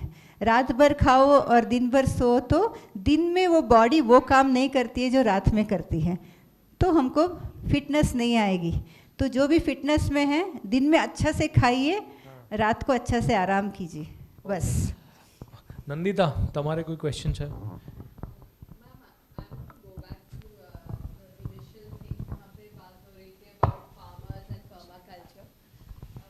जरूरत है, सॉरी। सब सुनेंगे ना? हम ओके, तो just going back to that initial thing, ma'am, in my view, permaculture is now looked at, it's still a little bit of an elite concept in terms of the gentleman farmers, and the educated farmers are talking about it. But अगर grassroots level पे, जैसे I think sir बात कर रहे थे कि वो change अगर लाना है, तो what are the basic things we need to educate them? I know you said education is important, but what are we, how do you make it seem like a profitable initiative for someone to make that change? Because as of now, the GMO seeds, or these are cheaper ways, higher yield, market में जाता है, roti kapda makan is what everyone's thinking. Like for a poor farmer, that becomes the priority. And if I tell him you are to think 50 years down the line, that doesn't, so how do we break it down for the grassroots levels, and what is that education we need to give? पहली बात है farmers को, difficult question नहीं है ना? नहीं मैं उसको बहुत सारा आंसर दे दूंगी। फार्मर्स लोग पुअर नहीं होते हैं और नहीं हैं, और ये कहा जाता है कि फार्मर्स आर पुअर करके, ठीक है। Farmers should be the richest people. अभी आप जितना भी इन्वेस्टमेंट या जो भी मार्केट आज चल रहा है करोगे ना, तो जो भी इन्वेस्टमेंट, उसके लिए कुछ टाइम वेट करना होता है, एंड वेट करने के बाद वो फंड्स आपके आएंगे नहीं आएंगे गारंटी नहीं है। जो भी शेयर्स है, जो भी है, नथिंग कैन compete लाइक एक बीज डाला और आपको 100 बीज आया, ये कोई भी शेयर मार्केट आपको नहीं दे सकता है। So first thing is farmers को पुअर नहीं बोलना है, और वो हो नहीं सकते, they are the richest people. ये हमने उनका बीज को नष्ट कर दिया है, उनका सीड को ही लेके जीएमओ प्रमोट किया ना, तो सीड के सीड नहीं आते हैं, तो every year they have to buy seed from corporation, and that seed is not belonging to our native. तो उनको सीड से, soil to seed is my program name. पहला सॉइल बताते हैं कि कैसा होना चाहिए, तो बात ख़त्म, उनको प्रॉफिटेबल वहीं आ जाएगा। दूसरा, अपना सीड बचाना है तक का गाइडेंस दे दिया, सॉइल टू सीड का गाइडेंस दे दिया, तो आप कुछ भी कर सकते हैं। एंड थर्ड बात, कैसे करेंगे? तो आप सब लोग हो, कहीं पे भी, कोई भी विलेज में अगर आप चाहते हो, जहाँ चाह है वहाँ राह है ना, कहीं भी हम कुछ कर सकते हैं। तो आप कोई भी विलेज दिखाइए, मैं ट्रेन करूँगी, लेकिन इतना ही है कि आपके साथ अगर 10 लोग आ रहे हैं तो विलेज से भी एक 20 लोग आएंगे। मैं एक एग्जांपल देती हूँ। I worked in one industrial chimney बहुत बड़ा बनता है, उसका एक इंडस्ट्री में वो काम किया। Industry and agriculture can go hand in hand. तो वहाँ जब वर्कशॉप रखा था, सिटी से 30 लोग आए थे, सब मर्सिडीज बेंस में आए थे। दे आराम से कैन अफोर्ड माई फीस, वो लोग आके क्लास किए। बट मेरा एक ही कंडीशन था कि आप गांव से 30 पीपल को लाओगे, राइट? उन्होंने गांव से 30 फार्मर्स लेके आए। 30 फार्मर्स में एक 5 का एक्सेप्टेंस एंड कंफर्मेशन था कि आई विल कंटिन्यू, बाकी लोगों का एक्सेप्टेंस नहीं था। तो वो 5 लोग आज उस फैक्ट्री के पेरोल में हैं, उनको यूनिफॉर्म के साथ, पंचिंग के साथ वो लोग टाइम से काम करते हैं, उनका PF, ESIC and everything is taken care. तो even in the CSR also, अगर कॉरपोरेट वाले 10 लोग आ रहे हैं, मैं बोलूँगी कि स्कूल से 10 बच्चे उठा के लाओ, उनको मैं ट्रेन करूँगी। जब दोनों मिल के सीखेंगे, इनका भी ईगो बस्ट होगा, उनको भी लगेगा कि हम ग्रास रूट लेवल में काम कर रहे हैं। And any time both are ready for volunteering for each other.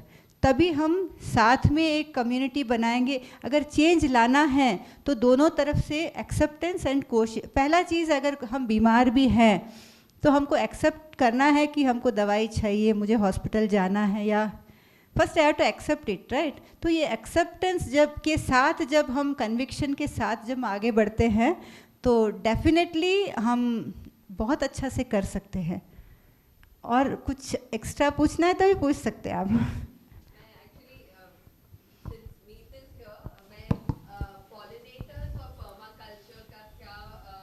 Very good, very good. हाँ हाँ हाँ, तो पर्माकल्चर का डिज़ाइन ही बताता है कि मल्टीपल क्रॉपिंग। तो मैंने बताया ना, मल्टीपल क्रॉपिंग, ये बीज कैसे, बम्बल बी एंड बी कैसे जाते हैं, जूम करके ऐसे ऐसे जाते हैं, ऐसे जाते हैं ना, उनका मूवमेंट ऐसे रहता है, ऐसे ऐसे रहता है, जिगजैग जिगजैग जिगजैग रहता है।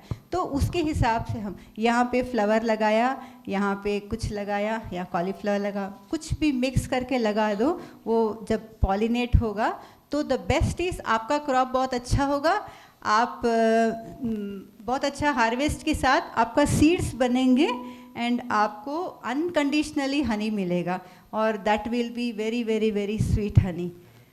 બાય ધ વે અત્યારે બીઝ મરી રહી છે, એના બે મેજર રીઝનમાં એક જ છે મોનોકલ્ચર અને પેસ્ટિસાઇડ. ક્લાઇમેટ ચેન્જ તો કેવું છે, આજકાલ બધા બોલી રહ્યા છે. હવે કોઈને શું છે, મેં એમને ક્લાઇમેટ ચેન્જ કીધું તો મને કીધું કે ક્લાઇમેટ ચેન્જ તો સારું છે. ક્લાઇમેટ ચેન્જ એટલે શું કે ઋતુ ચક્ર જે બદલાય, ઋતુ બદલાય તો એને ક્લાઇમેટ, તો એ તો આપણા માટે સારું છે, રાઈટ? કે ભાઈ શિયાળામાંથી પછી ઉનાળો આવે અને ઉનાળામાંથી ચોમાસું આવે, એવી રીતે તો એ સારું છે. પણ આપણે ક્લાઇમેટ ચેન્જને બહુ નેગેટિવ કરી દીધું છે અને કોઈ સમજવા નથી માગતું. પણ અત્યારે તમે સસ્ટેનેબિલિટી બોલો કે ક્લાઇમેટ ચેન્જ બોલો એટલે તમે થોડા કૂલ લાગો છે, અને તમે પેલું ઇન્ટેલેક્ટ કહેવાય ને, એટલે આજે બધાને મજા આવે કે ઓકે આવો બહુ હોશિયાર છે અને બે ચાર ચોપડી વધારે વાંચી છે. હા, કૃપાલી મેમ અહીંયા છે. તો કૃપાલી મેમ, તમને શું લાગે છે આપણે છોકરાઓને, by the way Krupali ma'am AGSમાં ટીચર છે અને અમે AGSમાં જે જઈએ છીએ શીખવાડવા છોકરાઓને, તો એ કૃપાલી મેમના હિસાબે. અને તમને એવું લાગે છે આપણે છોકરાઓને આવું કંઈક સરસ વર્કશોપ કરાવી શકીએ? Actually, I was thinking of that only. Yeah. So it is going to help children to understand what is the basic of, you know, agriculture, and it is future generations are kids. So if they are going to understand this, then probably they are going to implement it. So we would love to, you know, it is call ma'am, invite ma'am at our school, and it is like we would be, you know, it is like happy to host you over there. Definitely, definitely, yeah. અને પાછળ મારા બે friends બેઠા છે. તમારે कोई सवाल है? कारण કે તમે બંને भी बहुत सरस काम કરી રહ્યા છો एग्रीकल्चर में. मैम, उन्होंने बहुत अच्छा अपने एकदम ख़राब ज़मीन ले ली अपना गोडाउन बनाने के लिए, और फिर उनको एकदम से हृदय परिवर्तन हो गया और अभी वो पूरा खेती कर रहे हैं. वहाँ पे उन्होंने पॉन्ड बना दिया, इकोसिस्टम बना दिया है, सब कुछ कर लिया है. છે ભાઈ તમારો કોઈ સવાલ? We are talking about soil, we are talking about native seeds, but first important thing is we get sunlight for free, but how to harvest water in our piece of land, and what maintenance should be taken care so that the topsoil should not wash away. So that is my question. Yeah, for that only the main masala of the permaculture is a design science. तो इसमें design जैसे आते मैंने बोला ना, हम mapping करते हैं, इसका डिज़ाइन बनाते हैं, तो कहाँ पहले ही बताया ना कहाँ सॉइल एरोशन हो रहा है, कैसे स्टॉप करना है, क्या क्या प्लांटेशन करना है. तो पानी जो फेंस इसलिए नहीं करते हैं कि हम पानी, अगर आपने 3 फीट गड्ढा करके फाउंडेशन करके ये लगा दिया फेंस कंक्रीट का, तो बाहर का पानी अंदर नहीं आएगा. आपका लैंड कितना एरिया है? 1 acre. Is it fenced? No fence. So पानी का नेचर क्या है? बहना. एंड सबसे बड़ा स्टोरेज ऑफ वाटर कहाँ है? हमारा जो जितना स्काई है उतना हमारा नीचे टैंक है, समझो. बस समझो कि बहुत बड़ा टंकी है जो धरती है, पूरा धरती में पानी है, अंदर है और साफ है. और पानी का ट्रैवलिंग है 3 फीट से नीचे वाटर ट्रैवल्स 3 फीट से. तभी तो आप जैसे जैसे one of the principal is store water at the highest level. हम लोग हाईएस्ट लेवल में जब पानी को स्टोर करते हैं, नेचुरली रोकते हैं चैनल चेक डैम बना के, तो वो अंदर अंदर से ट्रैवल करके कहीं एक जगह में वो फाउंटेन होके आ जाती है. अब वाटरफॉल सब कैसे देखते हो, पहाड़ों में झरना, सब पानी पहाड़ों में सबसे ज़्यादा होती, फूट के निकलती है, नीचे से प्रेशर. तो पानी सब जगह है, आपको वो डिज़ाइन बनाना है और उस डिज़ाइन के हिसाब से आपको पानी स्टोरेज रखना है. That is very beautiful. And साथ में प्लांटेशन ज़रूर करना है. तो क्या होगा ना, जहाँ पॉन्ड बनाओगे, जैसे हम डेट पाम हुआ और आइस एप्पल ज़रूर लगाना. हम लोग छोड़ दिए हैं आइस एप्पल लगाना. एप्पल मतलब सबको वही कश्मीर वाला एप्पल पता है ना?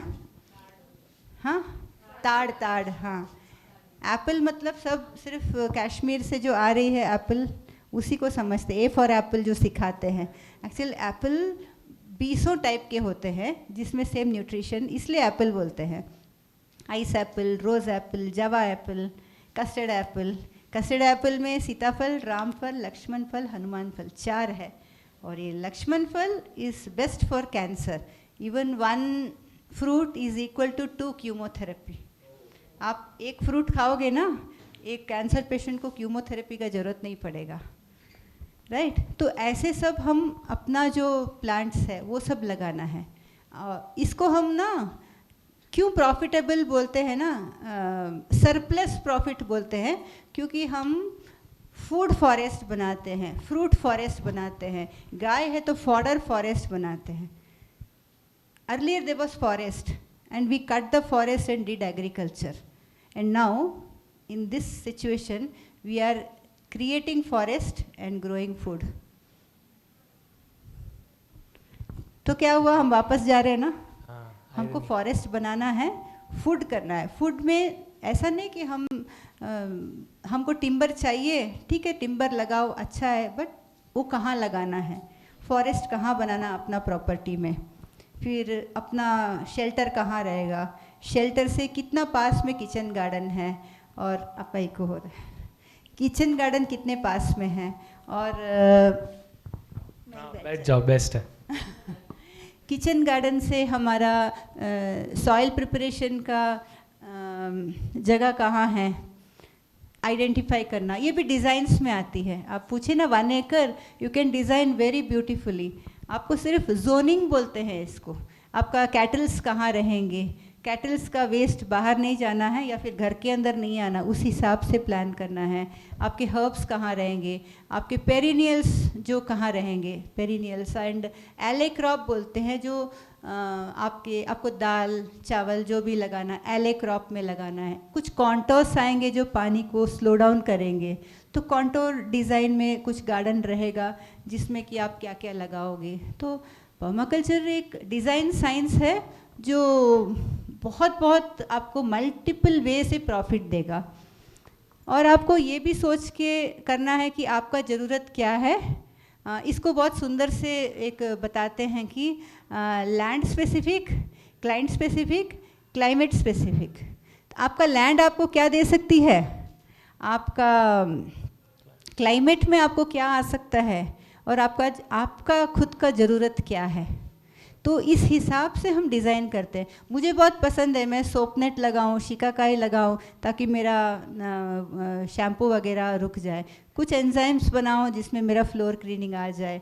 ये क्यों सस्टेनेबल बोलते हैं पर्माकल्चर को, इंटीग्रेटेड सस्टेनेबल होलिस्टिक क्यों बोलते हैं? होलिस्टिक मतलब हमारा मिट्टी अच्छा है, उसका साथ में उसके रूट्स जितने भी अर्थवर्म्स हुए, फंगाई हुए, बैक्टीरिया हुए, ये सब अच्छा है तो प्लांट्स अच्छे आएंगे, प्लांट्स अच्छे हैं तो हमारा पानी अच्छा रहेगा, पानी अच्छा है तो लोगों का हेल्थ अच्छा रहेगा। एक चेन है।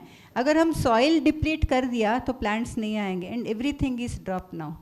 तो ये रिवर्स आने के लिए हम अपने हिसाब से देखते हैं कि मुझे क्या चाहिए 1 एकड़ में, मैं क्या क्या फ्रूट्स खाती हूँ, मुझे अनार चाहिए, जावा एप्पल चाहिए, मुझे अपना you list out what are the thing you are using for the day to day life and what you need for your flowers हो, जो भी हो उसके हिसाब से प्लांटेशन कीजिए।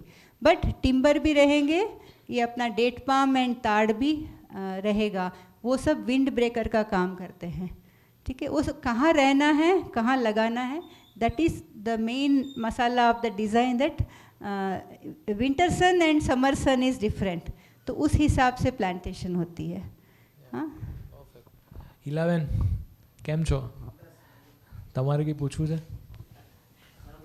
સાંભળી રહ્યા। उनका बहुत अच्छा फार्म है अहमदाबाद के नज़दीक, और जैसे आपने काम किया ना, she use to work at her farm, खुद से एक एक पेड़ उन्होंने खुद लगाया है। आज सभी पेड़ जवान हो गए और वो थोड़े से ओल्ड हो गए हैं। वो और जवान हो रहे और हैं। जवान हो गए।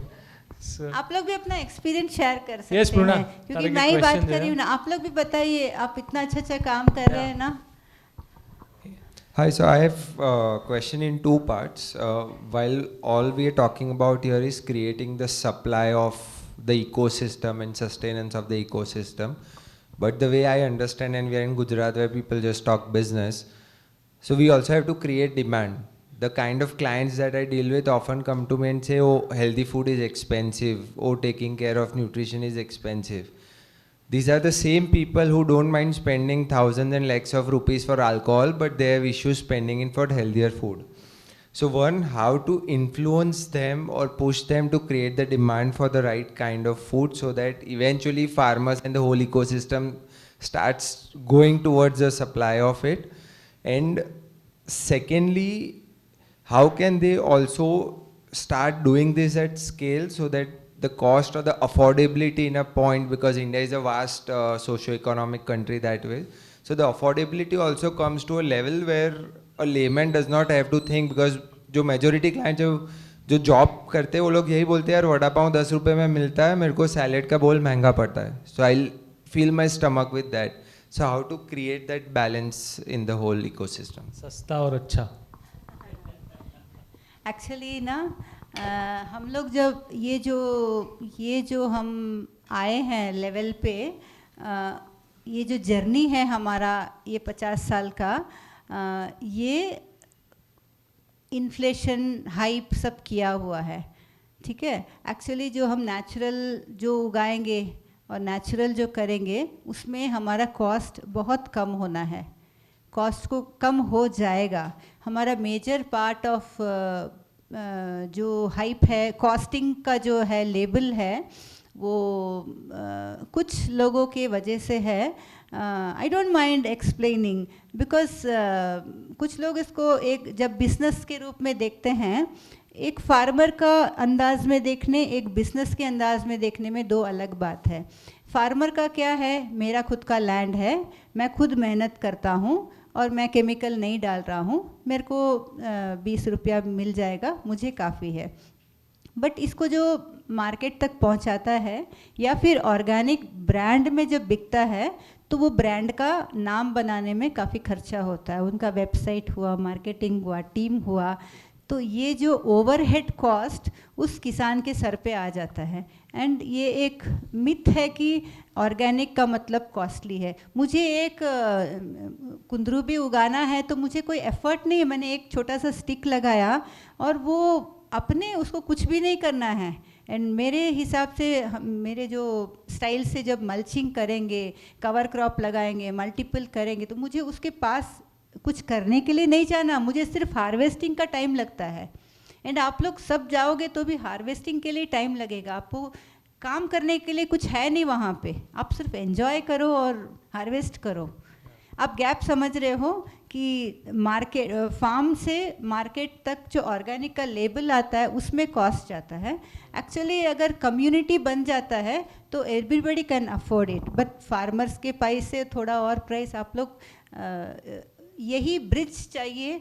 जब जैसे कि हम लोग कल गए यहाँ से, इतना दूर कहाँ गए थे, मातर गए थे, तो ऑन द वे वहाँ से काफ़ी सारी सब्जी आ रही थी, तो उन्होंने प्राइवेट टेम्पो में डाले, फिर मंडी में आया, मंडी से सुपरमार्केट आया, सुपरमार्केट से फिर घर गया, फिर फ्रिज में रखे, फिर 10 दिन रख के खाया। तो इसमें ये जो ट्रैवल है सब्जियों का, इसमें शेल्फ लाइफ बढ़ाते हैं, क्योंकि आप कुछ तो स्प्रे करोगे तभी वो 2 दिन एक्स्ट्रा रहेगा, फिर डिपार्टमेंट स्टोर में कुछ तो करोगे कि ठंडा रहेगा अच्छा से, रजाई वजाई ओढ़ के, राइट। तो उसका शेल्फ लाइफ जब बढ़ाते हैं तो हमारे अंदर जाके भी वो शेल्फ लाइफ बढ़ा ही रहता है, we can not digest it. तो हमको जितना बीमारी, गैस प्रॉब्लम, अनडाइजेशन प्रॉब्लम जो भी है, because of the food which is, even आप जो भी लाते हो, आज फ्रेश उगाया, फ्रेश खाया में एंड मार्केट से लाके खाया में बहुत डिफरेंस रहता है, राइट। तो it's just a hype that, मैं इसलिए बोलती हूँ बार बार कि organic is not a product और produce, it's a way of living, way of cultivation, natural way of doing it. તો इसमें एक्चुअली મેં પણ કંઈક એક્સપિરિયન્સ કર્યો છે કે ખેડૂતો જે ટામેટા છે ને એ ₹2.25 રૂપિયામાં એપીએમસીમાં વેચે છે, આપણા સુધી પહોંચતા પહોંચતા 40 થઈ જાય છે।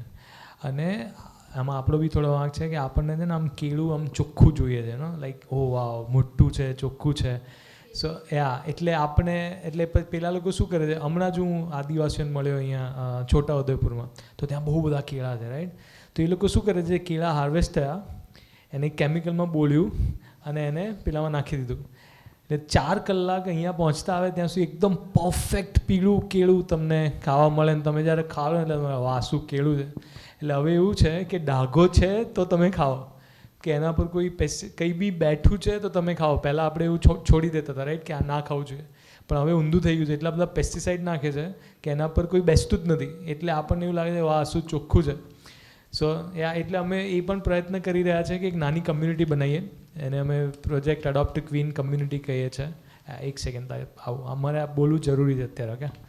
સો અમે પ્રોજેક્ટ એડોપ્ટ ક્વીન કમ્યુનિટી અમે એને કહીએ છીએ, જેમાં અમે પ્રયત્ન કરી રહ્યા છે કે આપણે, જેમ મૃણાલે હમણાં સવાલ પૂછ્યો કે આપણે એમને સાચા ભાવમાં સારી વસ્તુ કેવી રીતે પહોંચાડીએ, જેમાં ખેડૂતને 2.5 નહીં 10 રૂપિયા મળે અને આપણને 40ની જગ્યાએ 25 રૂપિયામાં પડે, તો એ એકચ્યુઅલી પોસિબલ છે। અને અહીંયા ઘણા બધા એવા સારા મિત્રો છે જેમને એમની જમીન ઓફર કરી છે કે, અને એમાં હોપફુલી વિજયલક્ષ્મી મેમ એમાં કામ કરીને એને બહુ જ સરસ જમીનમાં કન્વર્ટ કરશે, અને આપણે જેન્યુનલી એક નાની કમ્યુનિટી બનાવીને આ વસ્તુ સ્ટાર્ટ કરી શકીશું। યસ પ્લીઝ, તમારો સવાલ હતો। Hi. That was a nice presentation and a nice discussion. Thank you for that. My question is that from the entire talk, I started to realize that we have to embrace what is indigenous, right, to our context, etc.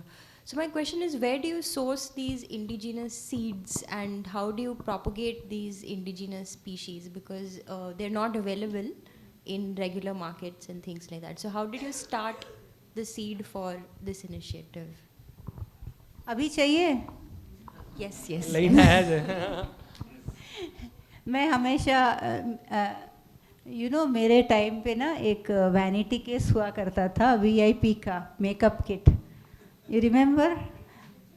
It was given in my wedding and that makeup, I never use any makeup, so I used it for my kids. મેડમની છે ને દૂરથી ખાલી આ એ જ ચમકતી હતી, હમણાં ગયો હતો ને તો દેખાતા નહોતા, પણ આ ચમકતું તમે આ રહ્યા। तो बच्चों का जब ट्रैवल करते ना तो उसको किट जैसा यूज़ किया था. देन सब बच्चे बड़े हो गए तो वो किट मेरे आँख में बहुत खटक रहा था कि पढ़े 30 साल से पढ़े हैं. तो लास्ट 10 years मुझे बहुत दिक्कत होती है जब ट्रैवल करते हैं तो प्लांट्स नहीं लेना, सीड्स नहीं लेना. फ्लाइट में बहुत लड़ाई हो जाता है मेरे सबसे. तो मैं वो जो मेरा वैनिटी केस है उसमें पूरा बॉटल्स में सीड रखती हूँ और पैकेट्स में पूरा ठूस के. वैनिटी केस में ऊपर का जो ट्रे है अलग अलग पार्टीशन, उसमें भी अलग अलग सीड्स है. और मैं बहुत स्टाइल से जाती हूँ कहीं भी जाने से कि मैं मेकअप किट लेके जा रही हूँ. And this is the first time I did not travel with my seed bank. And या फ्यू लॉन्ग पर्पल बीन्स का सीड मेरे पास है, मैं दे दूँगी.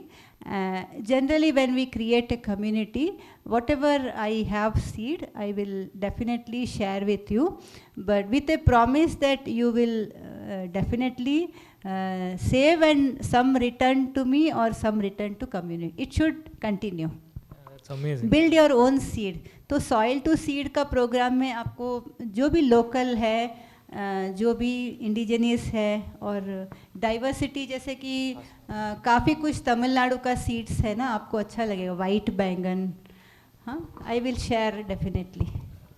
Okay, thank you. It's a wonderful discussion going on. I think since you mentioned about the seed, I know of many tribal community where they used to have a lot of seed banks, old seed bank. I think that kind of the practice can be promoted. जैसे आपने बताया पुराने सब चीज़ हो रहे थे. Now my concern and the question is that all this knowledge is now only limited to this classroom or this.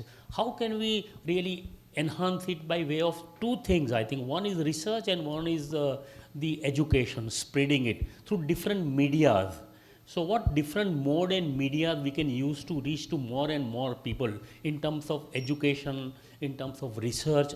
Because ये सब जो indigenous knowledge है ना, वो लोग believe नहीं करते because there is no data and research available. So these are the areas when I think a lot of things can be done. So can you throw some light on that? Sure, that's very important. कि अभी तो trailer दिखाया है, picture अभी बाकी है. So जब भी हम ट्रेलर दिखाते हैं उसमें थोड़ा ही बात होता है. एक्चुअल पिक्चर है जब हमको प्रोड्यूस करके रिलीज़ करना है, तो कहीं ना कहीं एक मॉडल बनाएंगे जहाँ की जब तक हम देखते नहीं हैं डिफरेंस तब तक बिलीफ नहीं आती है. राइट? तो यस, अर्बन में काफ़ी चैलेंजेस होंगे, तो ये सब भी हम उसी जगह में सीखेंगे, अर्बन रूरल मिक्स करके एक जगह में. हाँ, અત્યારે સર અમે અમદાવાદમાં 4 સેન્ટર બનાવી રહ્યા છે કે જ્યાં આવી પ્રેક્ટિસીસ થશે, ત્યાં આપણે સાચે એક્સપેરિમેન્ટ કરી અને જોઈ શકીશું શું ચેન્જીસ આવ્યા શું નહીં આવ્યા. એટલે આપણી પાસે તમને ખબર છે ટેકનોલોજી પણ છે, તો આપણે એકચ્યુઅલ ડેટા ક્રિએટ કરી રહ્યા છે કે આનાથી એકચ્યુઅલી શું થયું. રાઈટ? અને તમને ખબર છે આપણા મધુકાંત સર છે અહીંયા, એ ટેકનોલોજીના માસ્ટર છે, અને હવે આપણી પાસે સોઇલનો ડેટા હશે, ક્રોપનો ડેટા હશે, આપણે બીજનો ડેટા તો છે જ. સો આપણી પાસે હવે આખા ઇન્ડિયાનો એક જેન્યુન ડેટા, અને હવે આપણી પાસે એવી ડિવાઇસ પણ છે જે તમારા સીડને સ્કેન કરીને કહી દેશે કે આ ફર્ટાઇલ છે કે આ જર્મિનેટ થશે કે નહીં થાય. એટલે સર અત્યારે કે રિસર્ચ થ્રુ કે પબ્લિકેશન થ્રુ કે લિમિટેશનમાં રહેશે અને હાઉ ડુ વી મલ્ટીપ્લાય. અત્યારે અમે આને પ્રૂવ કરવા પર વધારે મહેનત કરી રહ્યા છે અને નાની કમ્યુનિટી થ્રુ ધીરે ધીરે આપણે આગળ વધી રહ્યા છે. અત્યારે તાત્કાલિક તમને કહું તો ખાલી ઇન્સ્ટાગ્રામ છે. ભવિષ્યમાં મારી ગણતરી છે આખા અમદાવાદના ઇકોસિસ્ટમમાં એક ચક્કરડું મારા નામનું હું ફેરવી કાઢીશ.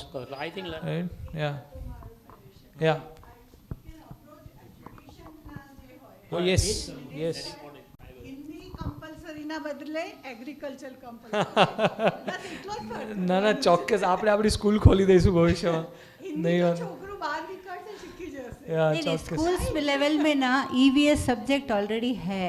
ऑलरेडी नहीं, उसमें अभी हमको क्या करना है ना कि हमको सिर्फ हमको उनको थोड़ा सा एक मॉडल बना के उनको एक और चीज़ को पढ़ाना. जैसे कि हर साल तो कुछ ना कुछ, पहले 3-4 बुक होते थे, आज कितना सब्जेक्ट्स बन गए हैं.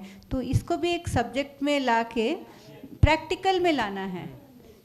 आज ये सेशन में इसलिए है कि हम लोग तो बस चर्चा कर रहे हैं, शेयरिंग कर रहे हैं, बट हम लोग जब प्रैक्टिकली करेंगे तब जब आप देखोगे ये बिफोर एंड आफ्टर, तो आपको सच में पता चलेगा कि सब मिलके करेंगे तो what a wonder it will be, really abundance of water. So ultimately the goal is to make everyone a farmer. Everyone. Yes. So why farmer community different? I think that is the infection જો હે ના સબકો ફેલાના હે. હા આપણે એમાં healthy competition કરીશું, પેલો કે હવે મારું સારું એ વધારે સારું રહેશે રાધર દેન સસ્તું કરતા और सबके पास आप लोग सब लोग एक्सपर्ट्स हो ना. I will also learn from you many things, right. आपका भी एक्सपीरियंस जो मेरे लिए बहुत वैल्यू है, बिकॉज ये आपका लोकल में आप लोग कैसे खाते हो, क्या क्या बनाते हो, जैसे है ना वैसे लोकल में हम कितने एक्सपर्ट्स हैं ना, that I can also. It's like barter system, हम शेयर करेंगे. सीड जैसे पूछा ना, मैं डेफिनेटली सीड दे, हम लोग सीड नहीं बेचते. काफ़ी लोग बोलते सीड बेचो. मेरे घर में ना, मैं एक बहुत इंटरेस्टिंग बात बताऊं आप लोग को स्टोरी. एक दिन मुझे ना, I was very tired travelling here there Chennai project में, तो मुझे बहुत नींद आ रही थी और मैं होटल में सो रही थी और सुबह मेरे को लगा कि मैं मर गई हूँ.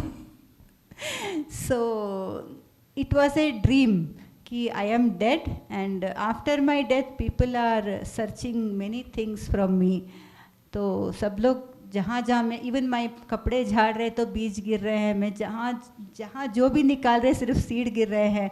और I was sharing this to my client and सच में मेरे घर में ना शोकेस में भी सीड्स हैं, अलमारी में भी सीड है, बालकनी में भी सीड है.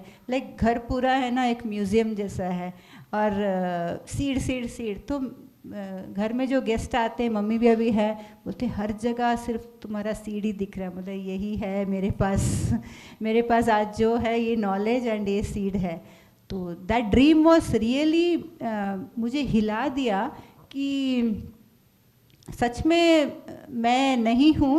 मैं समझ रही हूँ कि मैं नहीं हूँ, बट लोग क्या ढूंढ रहे हैं मुझसे पता नहीं, बट सबको सीड मिल रहा है, झाड़ रहे हैं, मेरे कपड़े से भी गिर रहे हैं, लुढ़क रहे हैं सीड. तो that was really perfect. So yes Alapbhai, yes બે સવાલ છે. આલાપ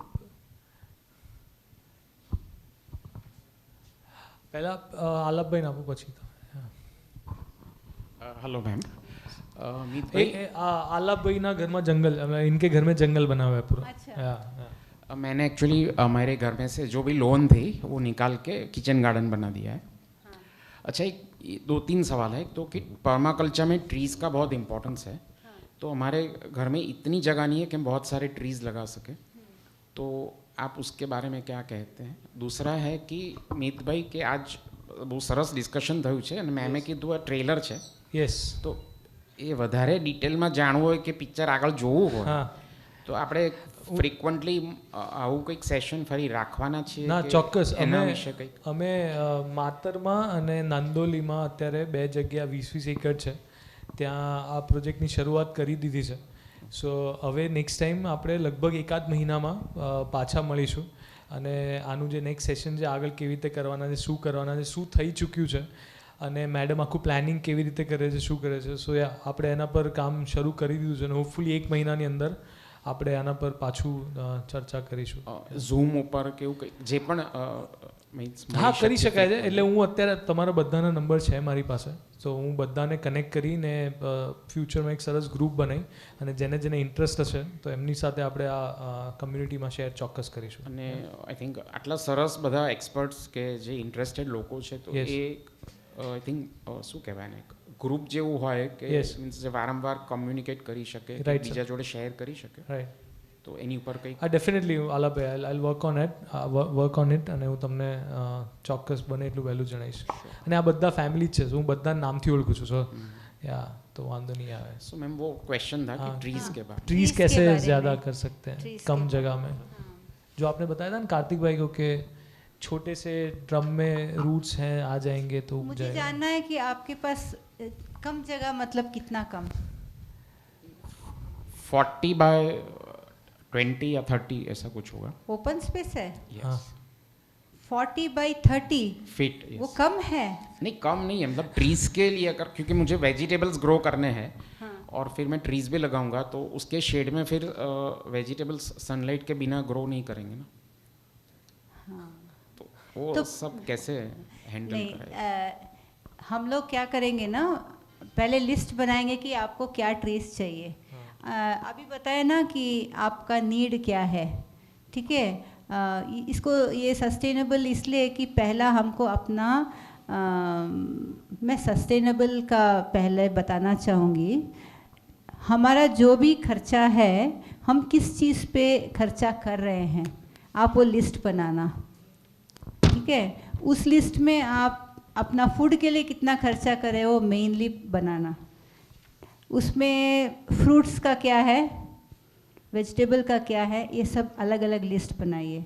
अकॉर्डिंगली आपका एक कॉर्नर जो वेस्ट साइड में है, west is always for the माने ज़्यादा सनलाइट रहती है, तो ये डिज़ाइन में आती है। तो वैसा हम ये प्लानिंग में जगह देखने के बाद ही हम कर सकते हैं। आप लिस्ट बनाइए आपको क्या क्या ट्रीज चाहिए। और वेजिटेबल के लिए भी आपका एक तो स्पाइरल वर्टिकल है और ट्रेलिसेस है, हम मल्टी लेयर क्रॉपिंग भी कर सकते हैं। आप 30% जगह आप रखते हैं ना, 30-40 या 20-40 में 30% जगह उतना काफ़ी है आपका वेजिटेबल्स के लिए। और ट्रीज बड़ा होने के लिए जब तक टाइम लगेगा तब तक आप अपना दाल वगैरह भी, मूंग दाल वगैरह भी उगा सकते हो, तूर दाल उगा सकते हो, है ना। तब तक 2 साल तक आप अपना अदर पेरिनियल्स भी ले सकते हैं। और क्वेश्चन है कंपेनियन प्लांटिंग के बारे में कुछ, या वेजिटेबल्स जो होते हैं कंपेनियन प्लांटिंग, यस। सबको पता है ना, कुकुम्बर एंड टोमेटो हम सैलड इसमें सैंडविच में बहुत अच्छा से खाते हैं। Actually they don't grow together. आप कुकुम्बर लगा के टोमेटो लगाओगे ना, कुकुम्बर सूख के बेचारा टोमेटो कुकुम्बर को मार डालेगा। They don't grow together, simple. और कंपेनियन में एक है कि क्रीपर्स जो बेल है ना, उसका कुछ प्रॉब्लम नहीं है, वो आप कहीं पे भी लगा दो तो उसमें बहुत सारे फ्लावर्स आएंगे। जैसे जो सपोज कुकुम्बर लगाया या जो भी लगाया, उसमें बहुत सारे फ्लावर्स आएंगे।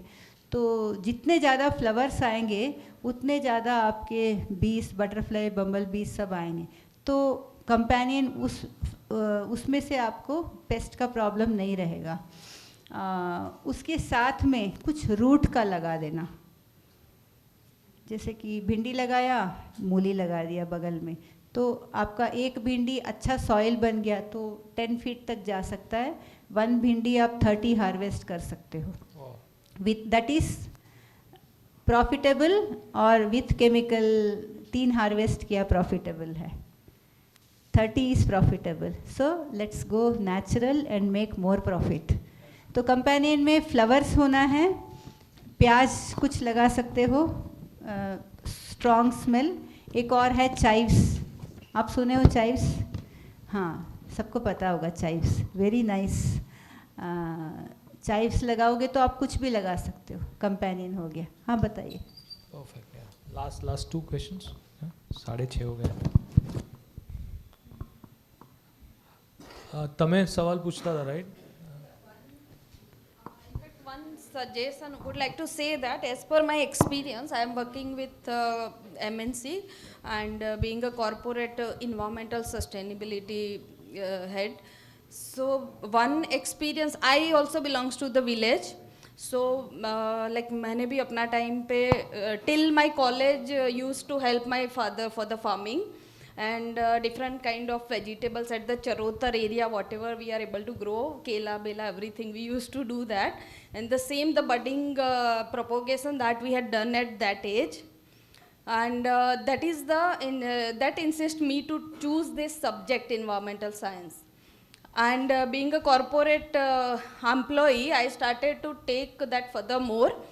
तो मैंने एक टाइम पे डिसाइड किया कि मैं खुद का पहले बीज बैंक एक बनाऊँ। तो 1 साल I took for that to collect the बीज, और मैंने अपना ही कैबिन में एक बीज बैंक बनाया. फिर मैंने मैसेज स्प्रेड करना स्टार्ट किया among employees, and like I told them, जो भी आप इसमें डेबिट करो वो आप क्रेडिट करके जाओ with another variety.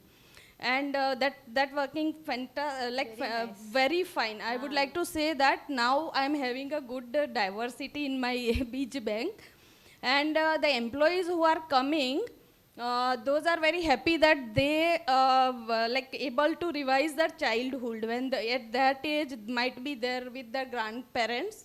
They might visited farmlands or those, so they are reviving that.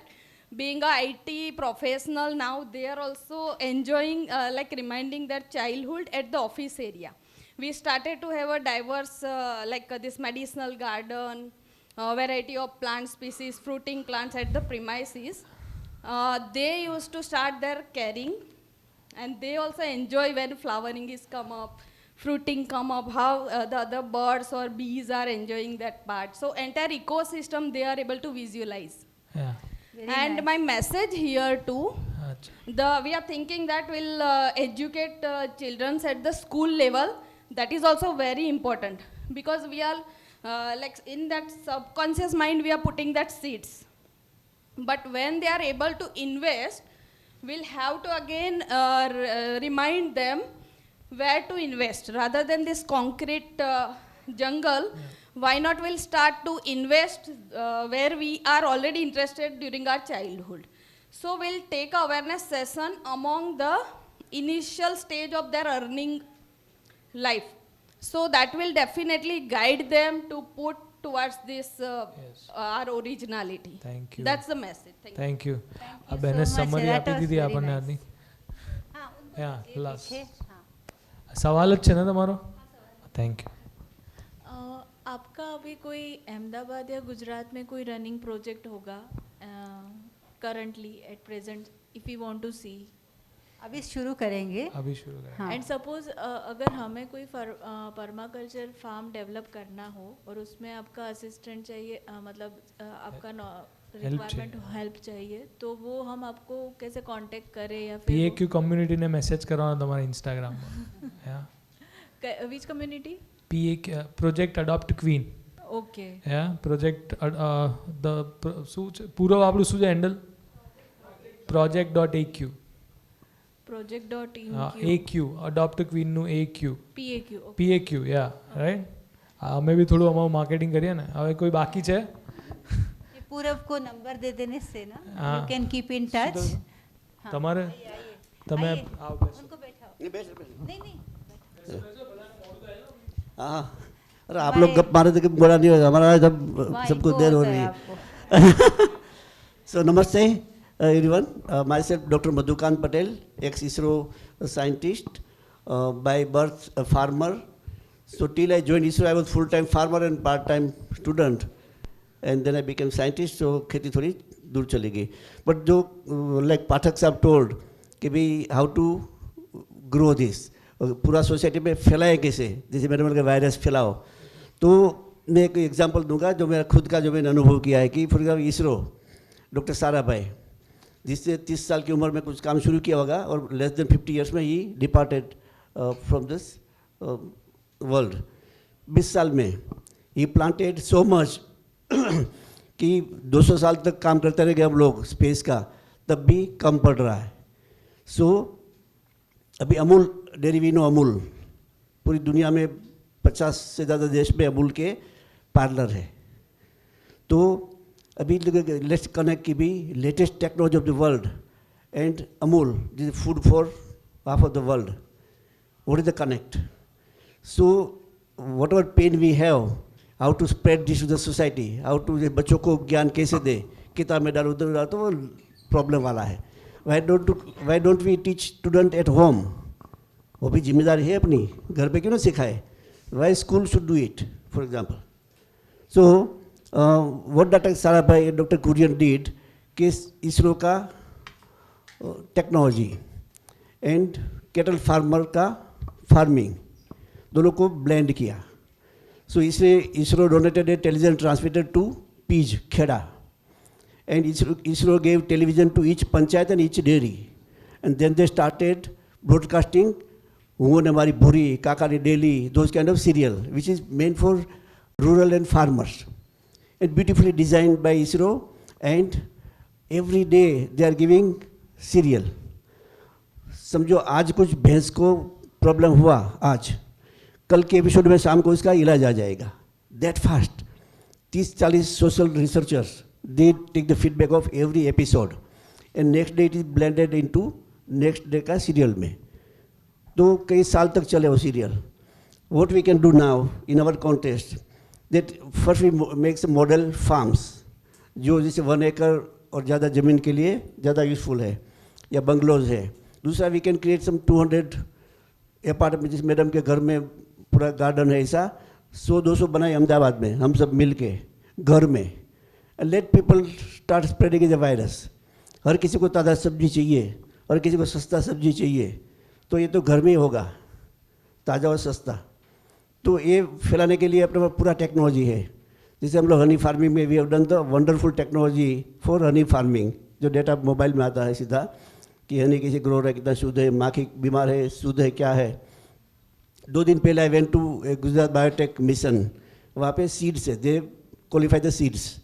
So we use our technology और दिखाए उस सीड स्कैन करके कि ये कितने अच्छे सीड है. 95% जर्मिनेशन वाला है, 80% क्या है, and then we can even sort it out. सबसे तो क्या भाई घर में तो वी पुट 20 सीड्स, तो 20 निकलने चाहिए, वरना 25 निकले तो दुखी होते हैं हम लोग कि भाई अभी पूरा साइकिल निकल गया. तो there are technology available for each of this. So we blend the technology, knowledge of madam, effort of Meet and all those team.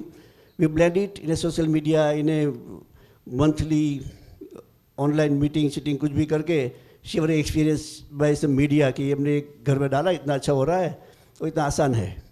तो 3x3 फीट का 6x3 फीट का छोटा बनाया, पूरा घर हैप्पी है. अब 4 फैमिली को देते हैं 6x3 फीट में, तो हम सभी फैमिली को खुश कर सकते हैं, अड़ोस पड़ोस को.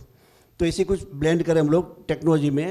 आई am available 24/7 for any technology we want to actually take the data from people and send it to the society. तो this may be the kind of catalyst. All of us we are staying like living in the city, we have some knowledge of IT, some knowledge of seed, some knowledge of XYZ, या schooling teacher वगैरह वगैरह. तो ये 100-200 model बनाना है, बाकी तो जनता पीछे पड़ जाएगी. वो वायरस फैलने में टाइम नहीं लगता है, अच्छा या बुरा. तो हम अच्छा वायरस बनाए हम लोग तो फैलेगा. तो उसमें टेक्नोलॉजी का एक बहुत बड़ा रोल रह सकता है, where I can help and my team can help and we can take it to forward. So sorry for this interruption, but I thought let me try to give few example where no we have the pain of how to scale it. So we can scale like this. Thank you everybody, thank you very much. Thank you, बहुत बढ़िया.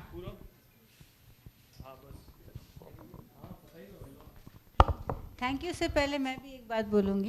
आप आ जाओ, तुमको ही thank you बोलना है. पूरब का effort and last moment सब कुछ भाग के बेचारे ने किया सब कुछ, ठीक है. सो ये कैसा है ना कि एक छोटा सा ये है संस्कृत में, आनो भद्रः विषवो यन्तु विश्वतः, मतलब let the knowledge come from all sides. तो ये नॉलेज जो है हम सबका टुगेदर है. आप लोग का भी ऐसा नहीं कि मैं कुछ स्पेशल हूँ, मैं नया प्रोडक्ट लेके आई हूँ. सबका एक ही गोल है कि how to go back to our roots, how to come to our natural way of living. And इसमें हम अपना नॉलेज शेयर करेंगे, बाटर सिस्टम एंड सीड भी शेयर करेंगे, बाटर सिस्टम, ठीक है. जिसके पास सीड है हम भी देंगे, आप भी उगाना, फिर ऐसे ही सीड्स बांटेंगे, नॉलेज भी शेयर करेंगे, सब मिल के ये ना एक आंदोलन जैसा होना चाहिए.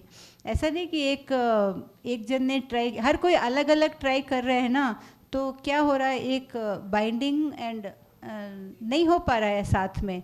तो हम इसको एक बड़ा आंदोलन बनाते हैं, तभी जाके हम जल्दी ये केमिकल्स को ख़त्म कर सकेंगे या कम कर सकेंगे, एंड सबको अफोर्डेबल एंड कॉस्ट इफ़ेक्टिव वे में कैसा खेती करना है, सबको कैसा मैक्सिमम क्रॉप आएगा, ये नॉलेज जो मुझे मेरे गुरु ने दिया है, मुझे वो सबको देना है. I live in present moment में, मैं आज में जीती हूँ, आज बुलाया तो मैं आज आई. I don't want to delay it for further. So मेरे मेंटर का एक छोटा सा एक बता के मैं एंड करूँगी. वेंकटेश जी जो थे बहुत अच्छे थे. उनके साथ मैंने एक 2-3 साल भी काम नहीं किया, वो नहीं है रहे बाद में. वो बोलते थे we can, permaculture is our future and our future depends on permaculture. And उनका लास्ट ब्रेथ तक वो बोलते थे कि we can only inspire people, we can not force anybody. And उनका एक कोट मुझे आज भी बहुत टचिंग लगता है कि जाने से पहले उन्होंने ये बात मुझसे कही थी कि in this beautiful world if you are not inspired then you are expired. And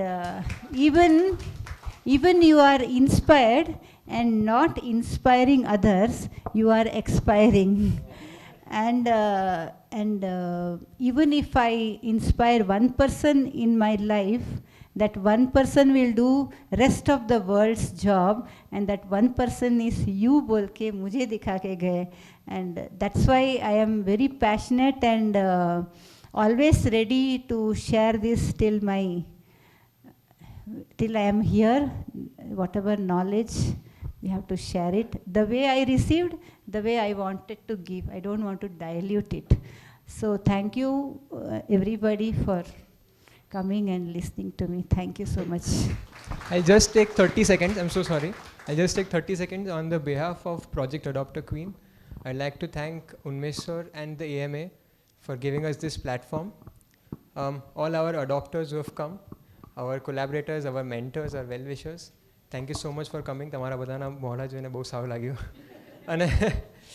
And on the end, on Project Adopt a Queen's end, અમારી આખી ટીમ, મીત જોશી, કાર્તિક મોરે, હર્ષ વેદાની, નિકિતા, ધ્વની, અમે બધા લોકોએ બહુ જ મહેનત કરી છે મેમની વાતો તમારા લોકો સુધી પહોંચાડવા માટે.